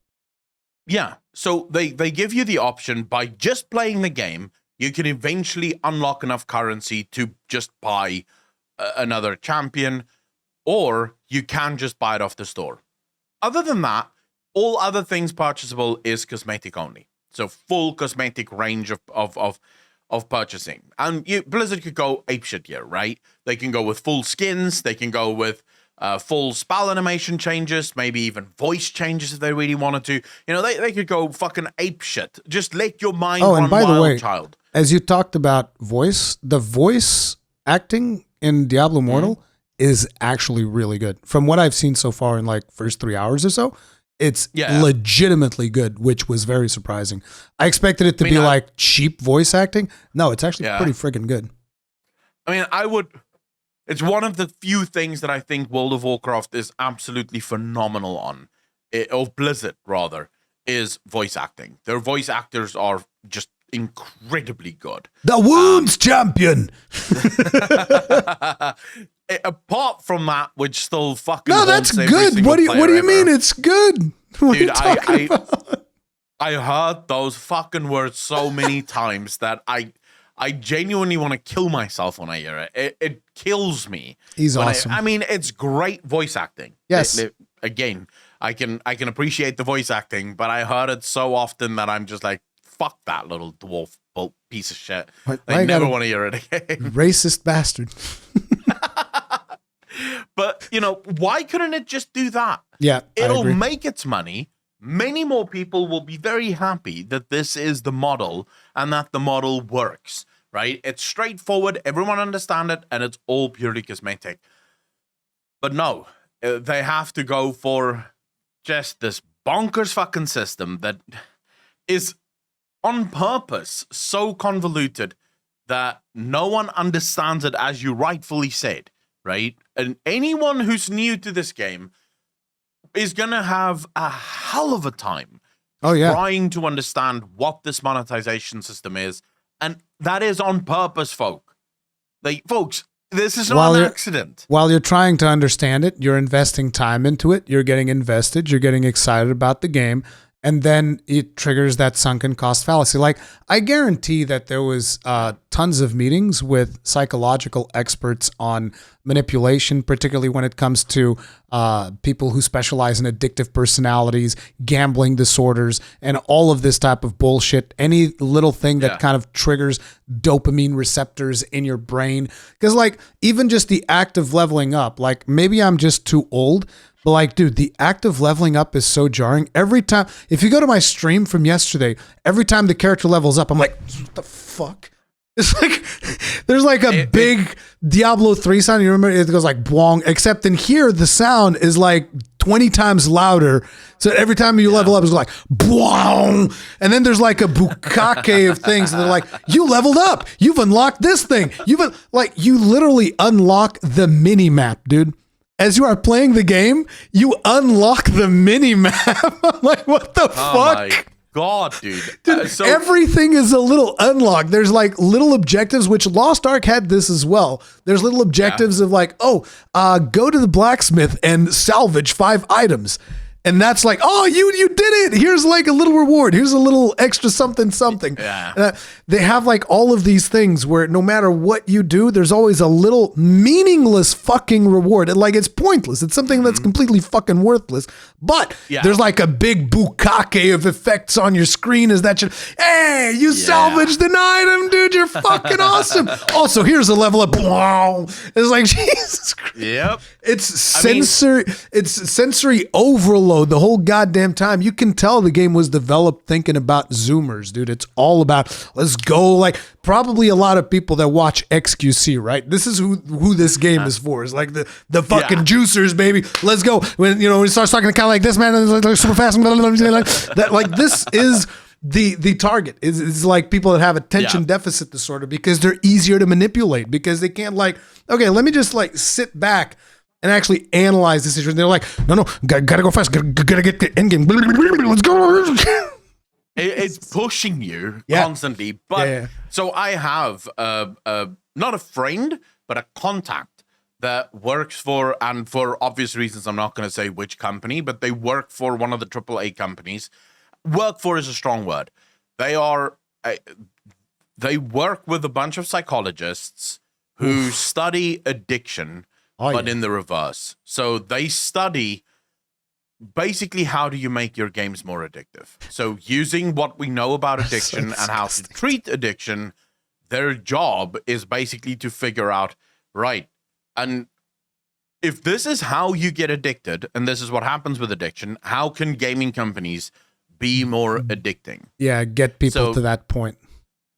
Yeah, they do the studies on this, and they work for universities, and the gaming companies fund a lot of this research. Of course. And the reason they take the money, just FYI, is because it is one of the most lucrative ways of actually doing studies into addiction. Because there's not always a lot of money in these things, so this is a way to actually study addiction and also the treatment of addiction. But of course, there is the flip side that you now have to provide the gaming companies with a fucking blueprint of how to make the game more addictive. So they work with behavioral specialists, they work with psychologists to make the game more addictive. And those lights is basically just a casino. They turn the game into a casino because casinos got this right years and years and years ago. Keep them playing, the house always wins. Yeah, but the cool thing is, every single thing. I watched a documentary about the success of casinos, and they actually ran the experiments where they took casinos where they changed the sounds and the lights and everything to be more realistic, right? But they actually altered the chance of winning in those casinos.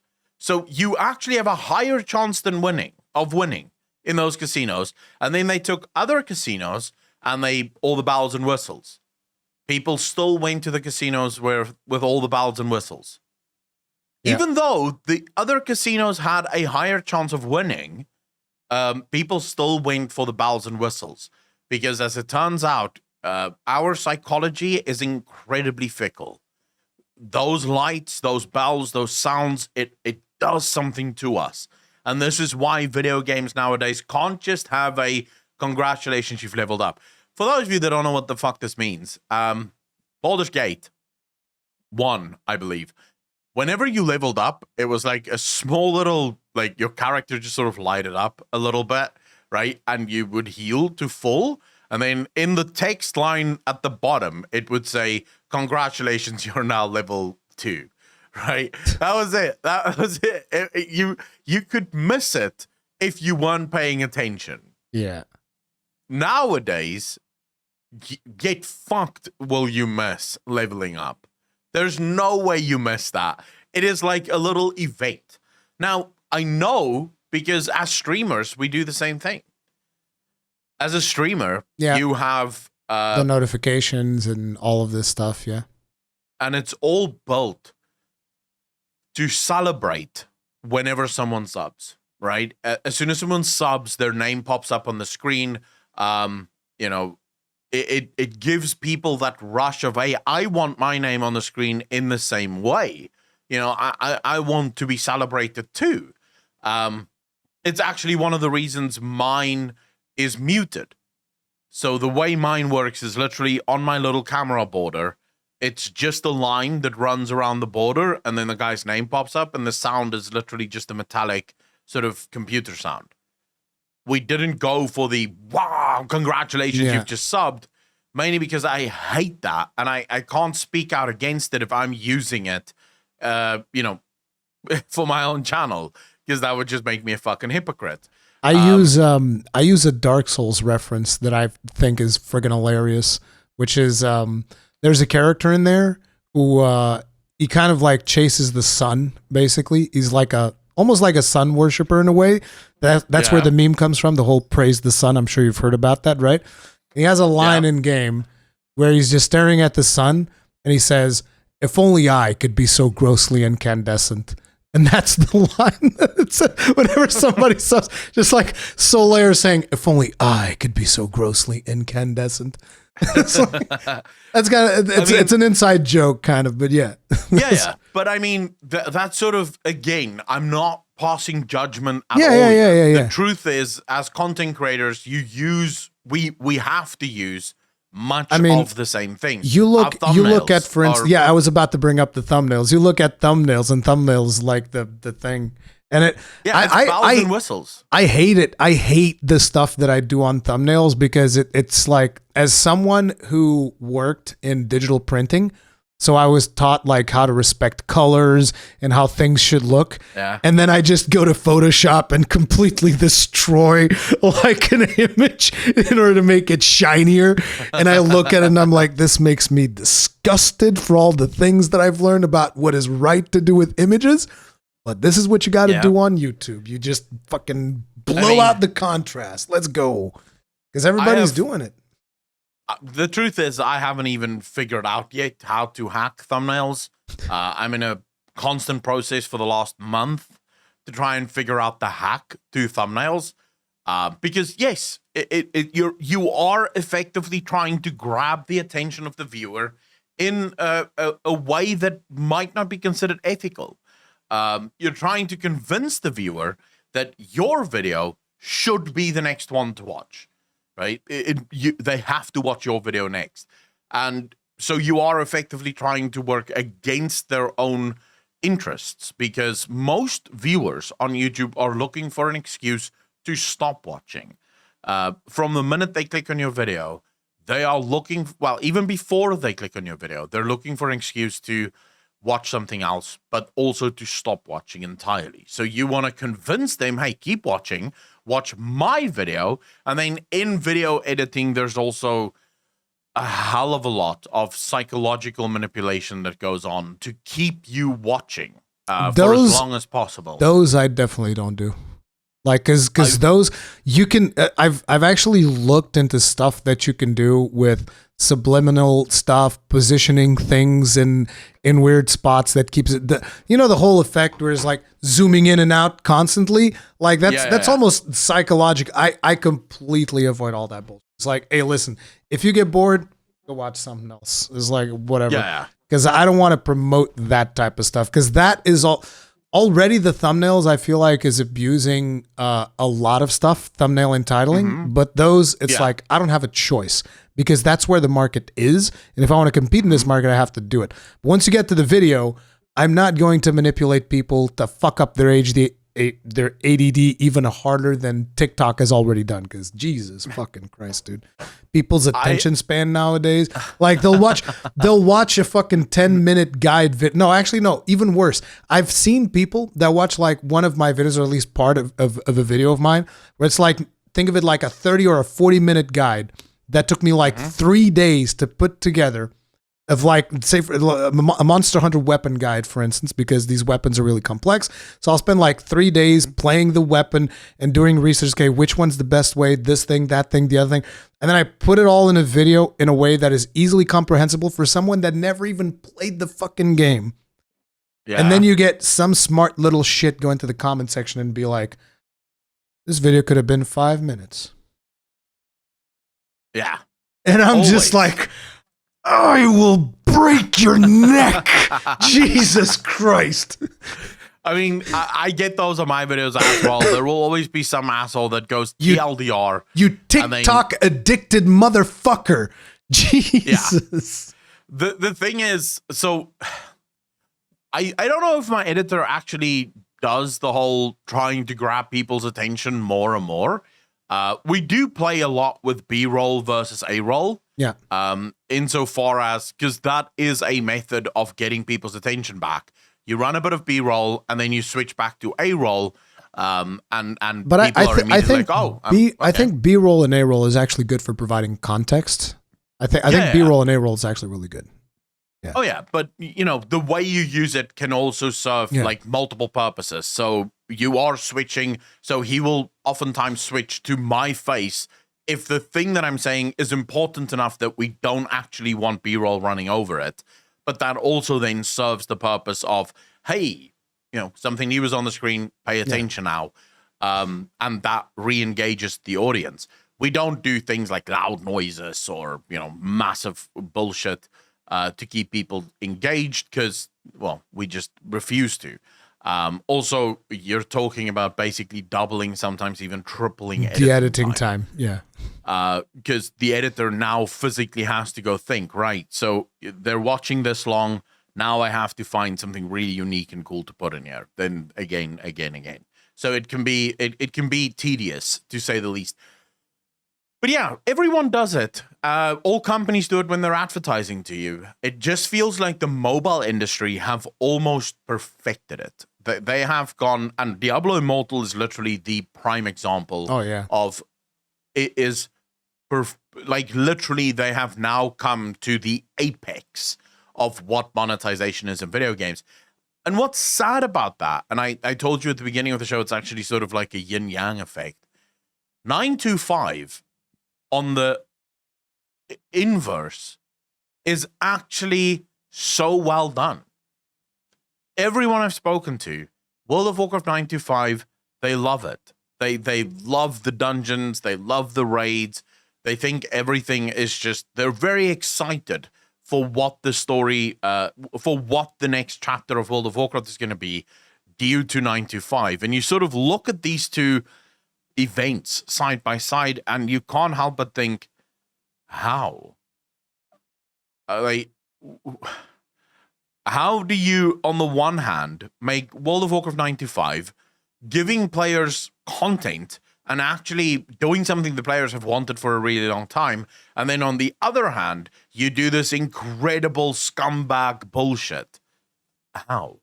Yeah, there's definitely something really weird going on there. I'm happy that there's a lot of people that seem to be happy about 925, but one of the things that you should consider, particularly with the Diablo Immortal, just to kind of wrap things up there, is like, I've always looked at Bellular as a glass half full kind of guy, right? He will take something that Blizzard says and he will always try to like provide you with the best interpretation of it. I think he's very different when he's on his podcast. He's almost like, he's a little bit more real on the podcast, more critical, which is why I love watching the Bellular podcast stuff. But even Bellular, I don't know if you saw his tweet yesterday.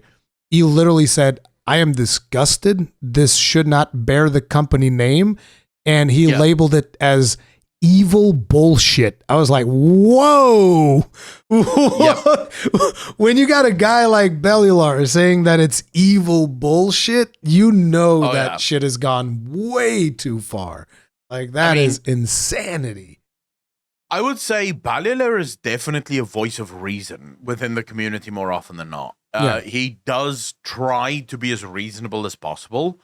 But I also think that the evolution of Bellular has been very interesting to watch. He went from being that absolute voice of reason within the community that is mostly trying to find the positive in every negative situation, which has always been the case. It's very rare that World of Warcraft would ever have had just negative experiences. There's always positives within the negatives, and Bellular was very good at finding those positives and then sort of highlighting them.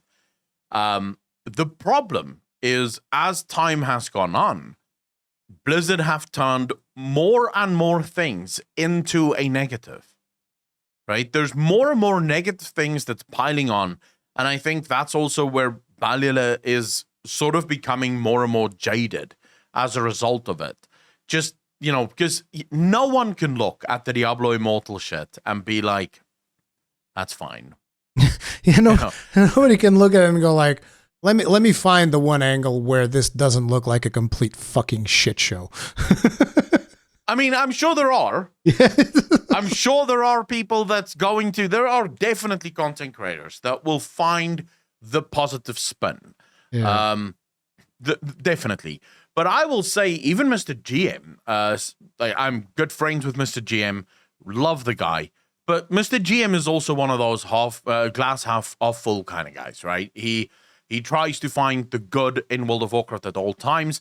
He doesn't really focus on the bad, even when there are bad things. It's just not his personality. It's not his style. He doesn't care for it. Some people might call him a shill for that.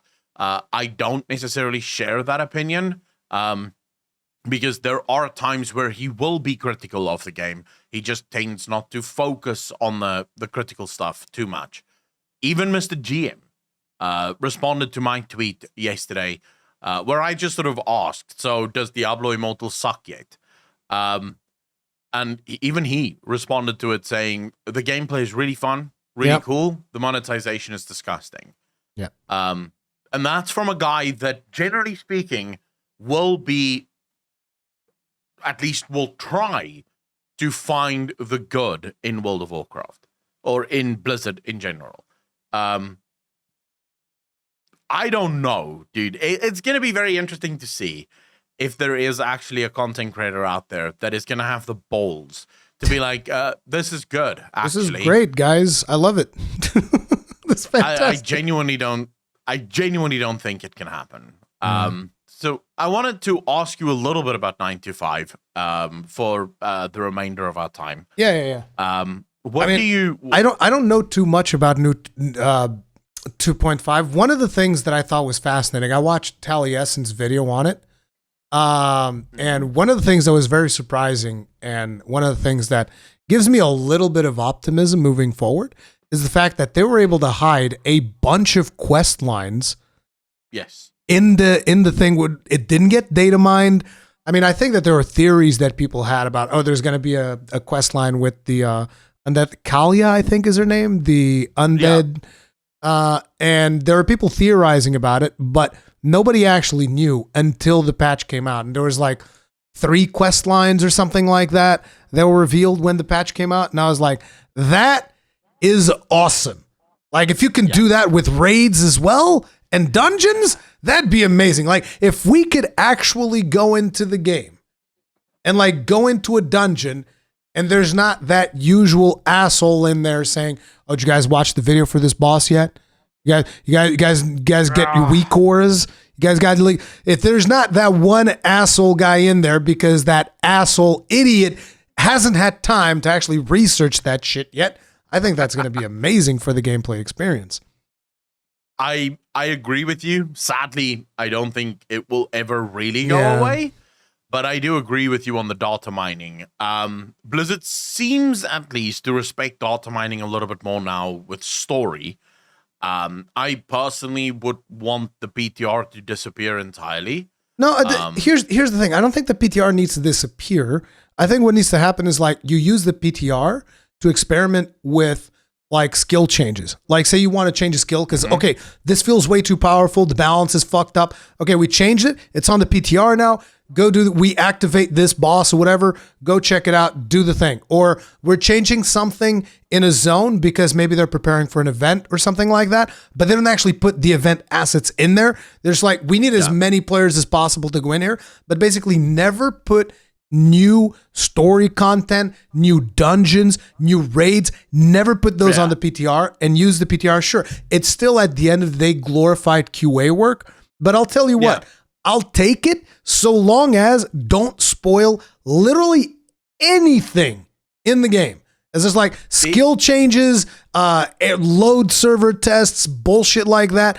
Do all of those whenever you want. Don't give a fuck. Yeah. I'm probably not even going to participate, but it's like stuff that actually shows you quest lines. Because like, imagine for instance, if you get, Dragonflight is about to come out or something like that, right? And here's the alpha. Everybody goes in and it's the same bullshit that was in Shadowlands where everybody's already got like their Zygor updated. They know which quests give the most DXP. You already know what the storyline is. Like if they manage to avoid that, now that would be fucking impressive. I would love that. But the reason I don't necessarily think the PTR should exist anymore is that other games don't have it. Final Fantasy has no taste realm. It doesn't need it. It tastes the game internally, makes sure that everything works the way that it should, and then they release it. Is there bugs at the launch? Of course there is. It's a modern video game. Please name the game that doesn't have bugs. I'll fucking wait. It's going to be a long one because it doesn't happen. All games have incredible amounts of bugs. But if you're fast enough at patching them, people generally don't give a fuck. The issue with PTR, as far as I can tell, is that there are bugs in the PTR that never get fixed. And then there are expansions that to this day have bugs that were present during alpha and beta, and still those bugs have never been patched and fixed. So the PTR, as far as I can tell, serves no real purpose other than marketing. It is a marketing gimmick that allows for websites like BlizzPlanet and Wowhead and MMO Champion to leak all of the big news and then, of course, get hype for the game because everyone gets more and more hyped as a result of it. Would love the PTR. Do you think that do you think that we can reach a point where people eventually get less hyped for those types of leaks? Do you think that we eventually get there? Because, like, for instance, for me, it hypes me up less when something's already figured out. Like, the idea of playing a figured out game, this is the reason why I don't play Classic, right? And we can get into it in another podcast. I don't want to get into that now. But, like, overall, it's mostly the idea of this is a figured out game. And if you get to that point, like when Shadowlands came out, it was a figured out game. There were guides telling you, okay, here's the best covenant for every spec in the game. Here's the best legendary for every type of content for every spec in the game. Here's here's the best route for quests. Here's what the story is in case you just want to skip the quest lines entirely. Like, here's all of these things. It's a figured out game, which kind of defeats the purpose of an MMO. To me, the purpose of an MMO is, a couple of thousand people get together and they all roll into a world. Nobody knows what the fuck is going on. Everybody goes in and they're on the same, knowledge level, and you start investigating afterwards. But it's getting to that point is going to be extremely hard. And it would demand no new content on PTR, at least. Maybe not no PTR, but no new content on PTR. I think yes, we can get to that point. But you're gonna need a sort of industry-wide reset on almost all things. Now, most single-player games don't suffer from this because in most single-player games, Cyberpunk, Red Dead Redemption, but pick your game and name it, the story is important enough to where they don't want to spoil shit, right? They don't want to give away too much of the game before the game goes live, because if you do, there is the chance that, no one's going to play it. It's one of the reasons why a lot of gaming companies have in the past, like specifically the last year or two, the conversations have been rising up around single-player narrative-driven RPGs and streaming. So I actually spoke to a developer that works for, I could actually say this, Ubisoft, right? And they're working on a new RPG for Ubisoft. And one of the internal conversations is currently banning streaming. So just ban streamers from being able to stream their game. For those of you that think it wouldn't be possible, it's 100% possible. It is possible. Copyright strike. Yeah. It's literally a copyright strike. So if Twitch finds any streamer streaming it, they get banned insta. I mean, right? just think of it like this. Sometimes games get leaked early, like someone breaks street date and stuff like that. And if Twitch notices it, they will take action. If instructed to by the company, they will take action. They will bring those streams down, but only if they notice it. If it's a small streamer and they don't notice it, it's whatever. But yeah, just to be clear though, they did say it's probably never going to happen. It's just a conversation that's happening amongst developers. I think it's a bad idea. I think it's a bad idea because like Atlas did that. I don't know if you know with Persona 5. They did that, and nobody cared, and nobody enforced it.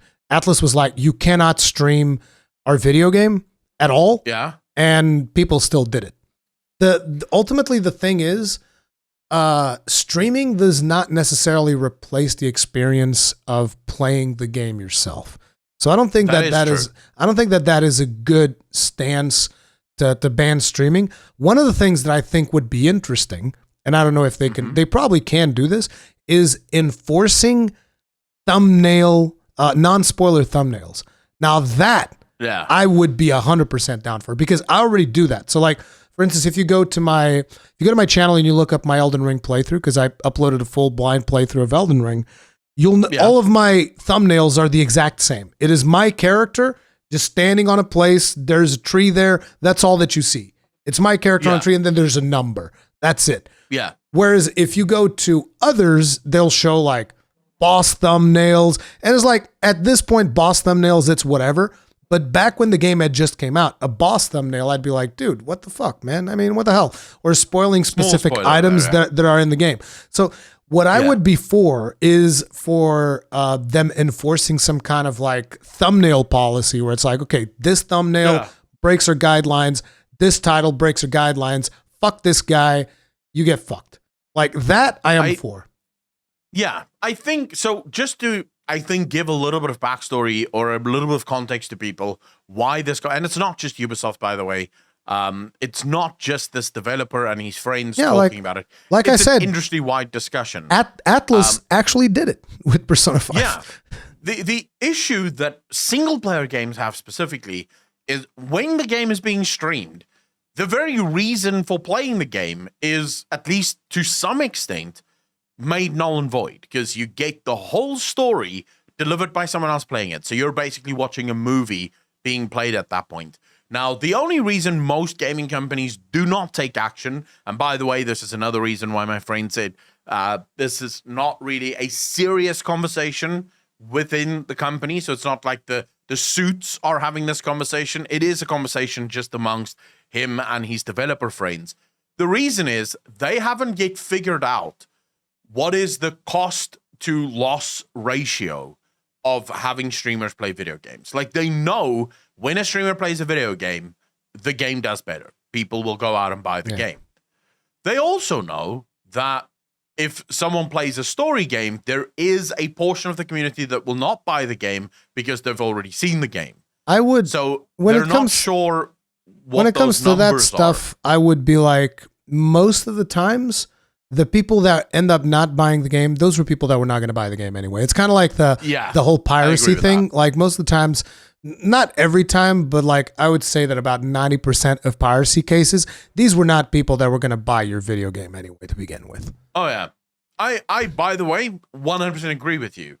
And I actually think it's 100% of the time, or virtually 100% of the time. People who pirate video games do so for a myriad of reasons. There is the pirates that I would call the ethical pirates. They are the ones who will download the game, pirate it, play it to see if they like it. If they like it, go out and buy it, right? Then you have the pure pirates. These are the people who They will not buy a single fucking video game unless they absolutely have to.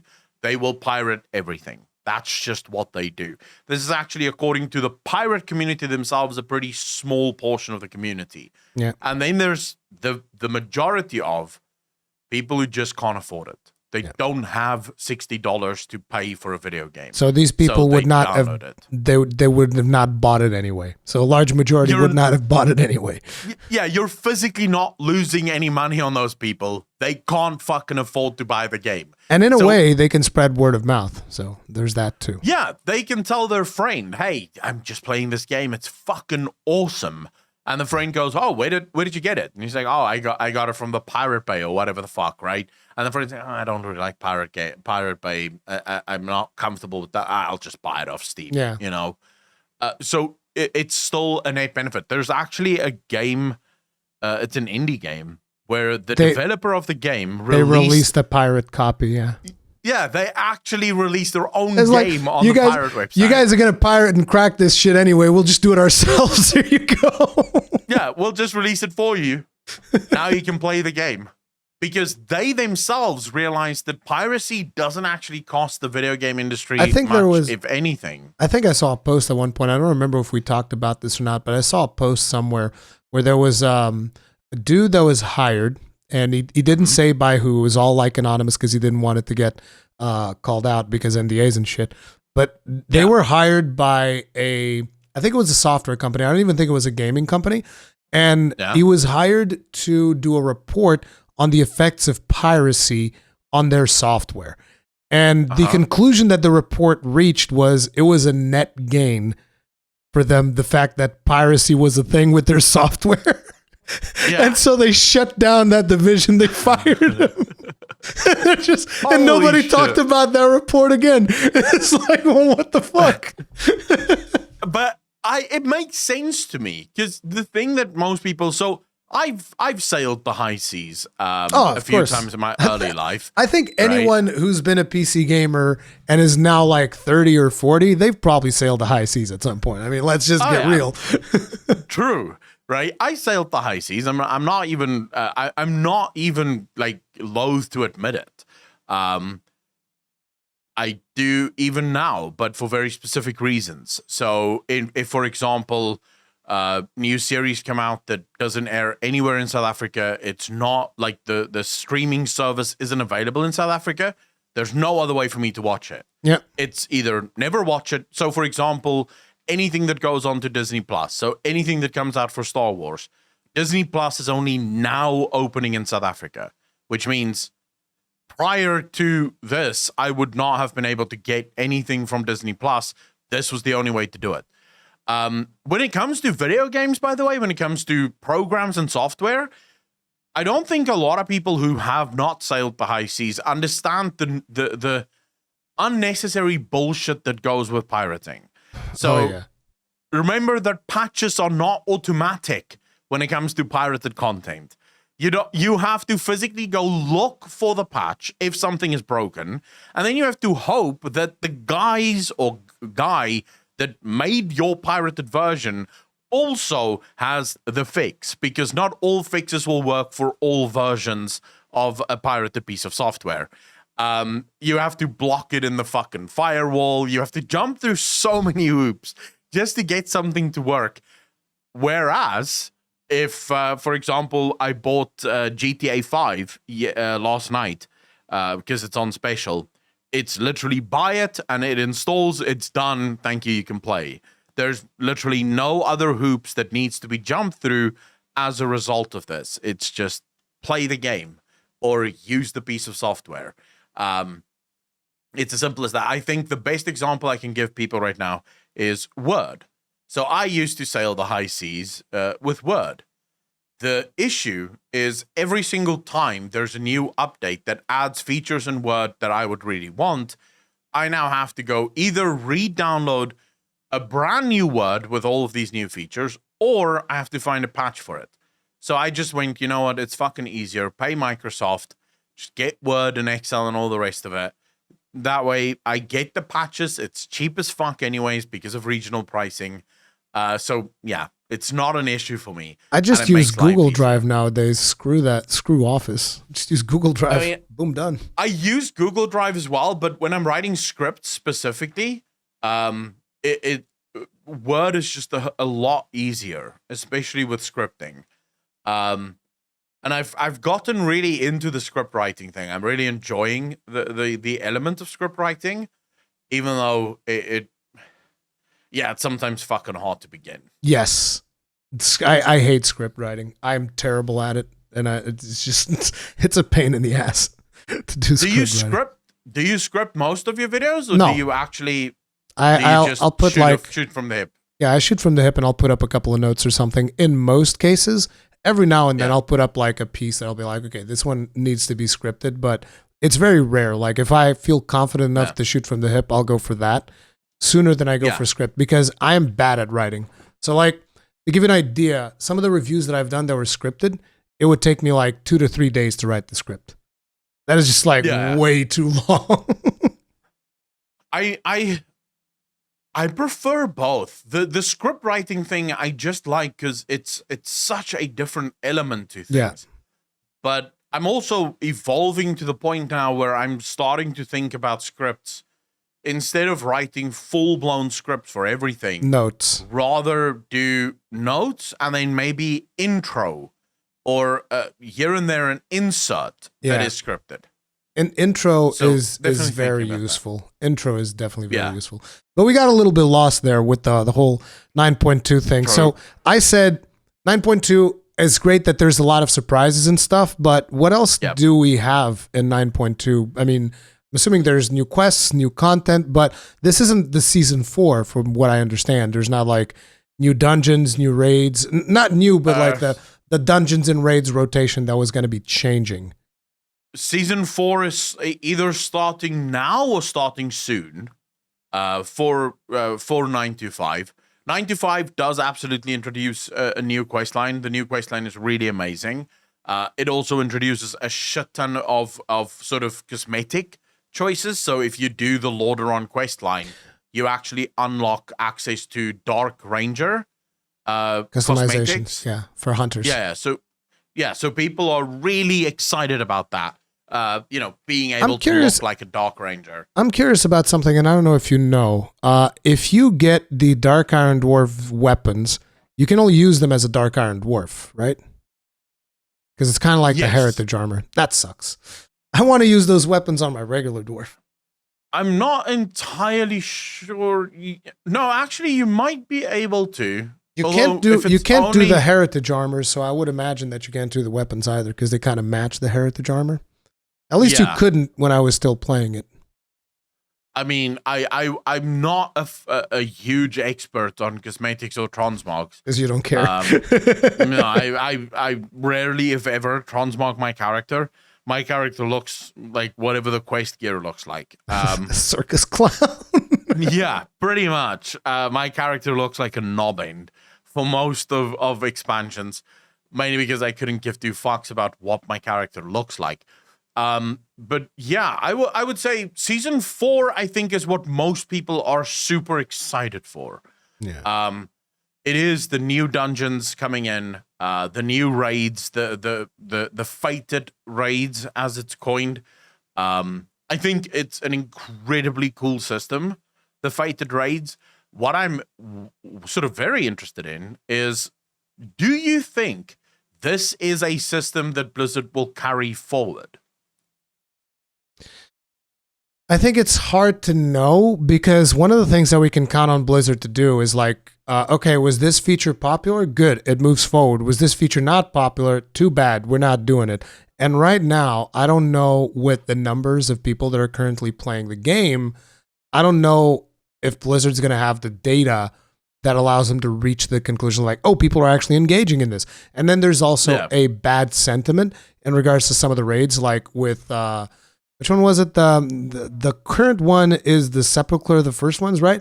So whichever one was before that, I forget Domination, something Domination. Sanctum of Domination, yeah. So the Sanctum of Domination, there's definitely like I feel like a bad vibes that people get from that raid on account of the fact that it had the Shards of Domination system.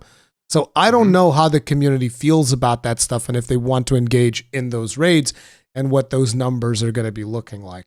I also am very curious to I almost want to log back in just to see how the cross faction system works exactly. Like, how does it work in terms of like forming groups and stuff like that?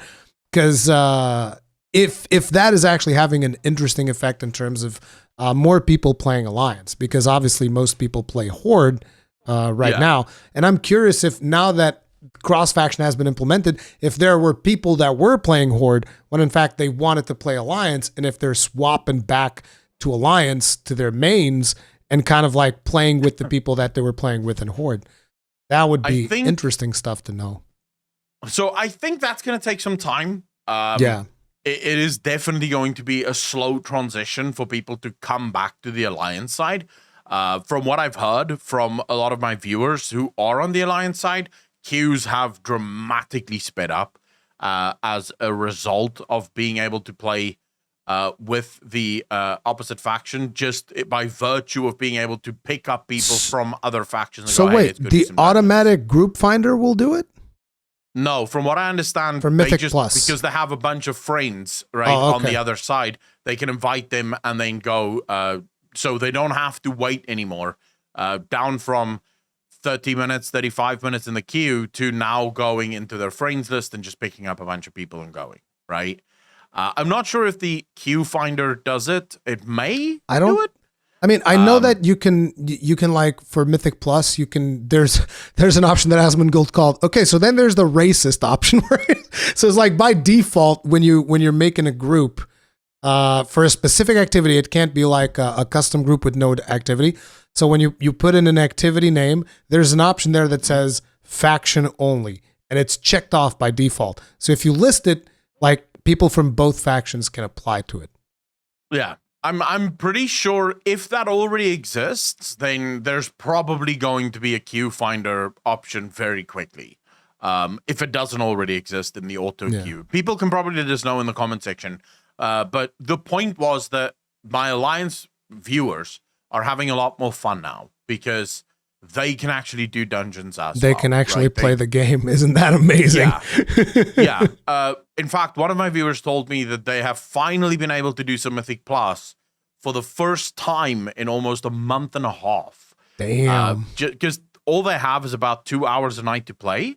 So previously, whenever they would sign up for, like, try to get into a Mythic Plus, it would take them about an hour and a half. So by that time, they didn't really have time to play anymore. And now they actually get a fucking group very quickly and they can go, right? That's impressive. So it is definitely more fun. And I think a lot of people, just by virtue of actually being able to play the game, is having a good time in 925. But obviously, I would love to see Blizzard do more fated raids specifically. Especially, I want to see old raids make a comeback into the rotation, and not necessarily for the whole of the expansion, but towards the end of an expansion. As filler content. If we could get some of those older raids. Yeah, like I've never done Mist of Pandaria, for instance. I've never done any of those raids. And most of those raids are incredible. So imagine if you can get a fated raid from Mist of Pandaria, leveled up, and now also with a Mythic Plus-esque kind of attribute system to it, punishments and rewards and stuff like that. But all of those rewards are also scaled up to modern level. Now, the reason I say this should happen towards the end of the expansion is right now in 925, no one is really gearing up for anything. There's not going to be another raid launching. There's not really anything new coming. So whatever gear you get now really is just sort of for the fun of it. It's not competitive. Blizzard doesn't have to worry about balance right now with those gearing options because, well, who gives a fuck about balance? It's done, right? We don't have to worry about balancing all of these old raid gear with the new raid that we're bringing out. Like, it's not important. This is going to be leveling gear next expansion. So I like the idea of this, and I want to see Blizzard sort of build on it to where in the future maybe the fated dungeons is 2, or fated raids are 2 raids from current expansion, and then maybe 2 raids from old expansion.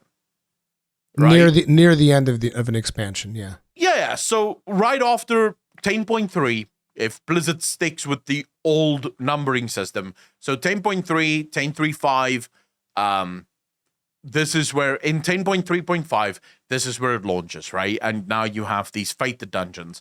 And then maybe if Blizzard wants to throw in a 10.4, because maybe the next expansion isn't ready, you swap it. So it's the other raid that now becomes part of the fated one, and 3 older raids. I kind of feel like adjusting those raids after they get a little bit of practice in. It might even be easy to just weave a couple of those raids in between patches even. Doesn't have to be at the end of the expansion. Just like, hey, in this patch, we're bringing back this raid. Go do it. And I'm not talking about the way that they do it time walking, where it's like, oh, this raid's going to be available for like a week or whatever it is. Like, oh, come on, man. No. I hate the time walking system as a rule. Mostly speaking, though, I think the only thing that could be a problem there is balance. Yeah. If you do bring... So, in a perfect world, every 0.35 patch or every 0.5 patch would bring with it some old dungeon and old raid to become part of the new rotation. In a perfect world, because it's basically updating old content to feel new again.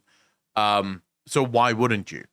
The only thing I can think of there is, will you run into some very real balancing issues? Specifically, if those old raids maybe drop tier sets, which now maybe could still work unless Blizzard remove the tier sets. So yeah, there's a lot of considerations there. Yeah. Yeah, you'd have to really think, okay, are we allowing these tier sets? Technically giving people access to, I mean, that's something that I think a lot of people would love. Somebody running like a 2-piece from an old expansion plus a 2-piece from the current expansion. That could be interesting. It could be very fun, but balancing wise could be a nightmare, right? Because now you have to balance for even more variables. And we already know that is one of their biggest flaws, is balancing the goddamn game. I think their balancing issues, by the way, is purely because Blizzard seems to only want to do major balancing on 0.5 patches. And I think balancing specifically is an ongoing process. For balancing to work well, you have to basically do it every week, every 2 weeks. So as soon as you see something that's a little broken, you adjust it. And then you adjust it again, and you adjust it again until you find, right, we're fairly happy with where this is. The issue with Blizzard, more often than not, is something will remain completely fucking broken for weeks and weeks and months on end. And then when it finally does get nerfed, the nerf feels so big that most people now stop playing it as a result of the big nerf, even though the big nerf maybe only makes it 2 or 3% weaker than what it was before. It's a big enough nerf in terms of numerical value that people go, well, fuck this class, it's dead now. Whereas, because we all know this is how it looks like, right? Whenever Blizzard does these balancing patches, it'll be like 50% nerf on this thing and 30% nerf on this thing. It's like, how the fuck did you get to that number 50 there and the number 30 here? Who gets to those numbers? And it's ridiculous. Whereas if you just did it weekly, you could have done 5% nerf, 5% nerf, 2% nerf, 3% nerf, 5% nerf. Yeah, just where we want to be. Constantly adjust. But it's not even just numbers. It's also like abilities. Certain abilities just end up being more powerful, even based on the function of those abilities. And I talk about this mostly from a tanking experience, but yeah, it's just like you look at a Monk's Ring of Peace and you're just like, what the hell is this? It's like, what? How broken is this thing? She's like, I'm just going to put this Ring of Peace down. I called it the Ring of Bullshit. It's like, I'm just going to push these mobs against the wall because I don't feel like tanking them right now. And there's nothing they can do about it with my Ring of Bullshit. It's like, what? I mean, I get your frustrations 100%. I also get that, again, as you said, sometimes it is just the functionality of an ability that makes it so very powerful. But this is again where I think a new philosophy around balancing can make all the difference. So rather than making things a big deal, you could very easily go in and say, right now we feel like Ring of Peace in this dungeon is a little bit overpowered. So we're going to make a couple of mobs that is just not for peace whatsoever. So if whether you cast your they're for war. Yeah, they don't they're like for peace. war. So if you cast the Ring of Peace, you just make them angrier and they will beat you down through your Ring of Peace. Yes. Right? So it's small enough to where you're brutalize not that changing. monk, dude. Teach him a lesson. Yeah, you're not actually breaking Ring of Peace, right? Ring of Peace still operates as Ring of Peace in almost all other pieces of content. But in these dungeons where you act or identify that this might be a problem, because you're doing it small and slowly, you're not doing it just sweeping, because this is what Blizzard would usually do. While Ring of Peace no longer works in Mythic. Yeah, it's worthless now. Well, Jesus, now you're, what the fuck? So now you've just removed an ability from monks entirely. Yeah. Because they have to. Because they only have once every 6 months to do these massive nerfing or balancing patches, rather than just saying, hey, look, let's go slow. Let's do it weekly. So every week we make small adjustments to get the classes as close to balanced as we possibly can. And players will get used to it. Players will eventually learn. Every week when you log on, there's going to be some changes. I also think it will stop people from hunting for the top spec. Yeah. The flavor of the month. It will stop that entirely. But I think that this also speaks to the nature of the lumbering beast that is Blizzard development, which is a very slow, lumbering, when they need to just be more agile. Like, you know, just, we identified there's a problem here. Somebody went into the code and is like, hey, guess what? This class now deals minus 5% damage across the board because it was too powerful. Boom, done. Yeah. You know? They don't do that. I think, because it is actually, I think, one of the biggest gripes that I have with World of Warcraft is this flavor of the month, right? Yeah. When a new raid launches, there's automatically a bunch of classes that is viewed as the classes, and everyone else now has to swap to these classes or these specs in order to be picked for groups. If you have weekly balancing patches where every single week classes will be nerfed or buffed in order to bring all classes into the equilibrium state where the difference between the top end and the bottom end is less than 1%, right? That flavor of the month goes away because, okay, you've just switched to demonology because it is currently the strongest, but next week it's not going to be the strongest anymore. Like next week, your destruction that you just shifted away from is going to get buffed, your demonology is going to get nerfed, and they're going to be closer together. And so you've spent this amount in gems and enchants and all of this bullshit. Yeah, I think that would be good. Yeah, if they were more agile in applying certain balancing patches, even if they were to get it wrong, at the very least, they would prevent the community from forming, hey, okay, guys, for the next 6 months, here's the meta. At the very least, it's like, hey, maybe let's take the warrior this time because who knows what the fuck's going to happen next week. You know, it's like they can be top tier next week. I mean, what the fuck? The thing is, even if you get it wrong, you're only wrong for a week, right? Exactly. Next week, you can revert the change and make a different change instead. So you're only wrong for a week versus now, whenever you're wrong for 6 months. Now, I get that Blizzard does do emergency sort of balancing throughout the patch cycles, right? So but what we're talking about here is the massive balancing patches that happen on 0.5, because Blizzard's argument is we don't want to make massive sweeping changes in the middle of a season, which will then upset people. And it's sort of like, yeah, well, then don't. Instead, do it constantly. Yeah. If people know that balancing is happening on an ongoing, consistent basis, they'll expect it. So it's less horrible when you know that your class is broken because you're well aware that your class is being buffed next week. And if your class is way overpowered, you're not as likely to fall in love with it because you know that by next week your class is going to get nerfed. So people aren't going to chase the flavor of the month, and people are going to just know that, hey, the game is basically in a constant sense of development. It's as simple as that. But you know what's not getting nerfed? Next week's episode of the Frozen Sodium Throne. We're going to be calling it here, people. We've passed the 2-hour mark, and we're trying to keep these at 2 hours. Otherwise, retention and all other bad things in the algorithm start happening, because we could be here talking for 6 hours straight. So Thank you all very much for watching. As per usual, there'll be links to Accolonn stuff in the description of this video, or if you're in the one of the podcasting platforms, it'll be in the description there as well. We'll see you guys in the next one. Stay strong. Stay safe. Peace out. Peace.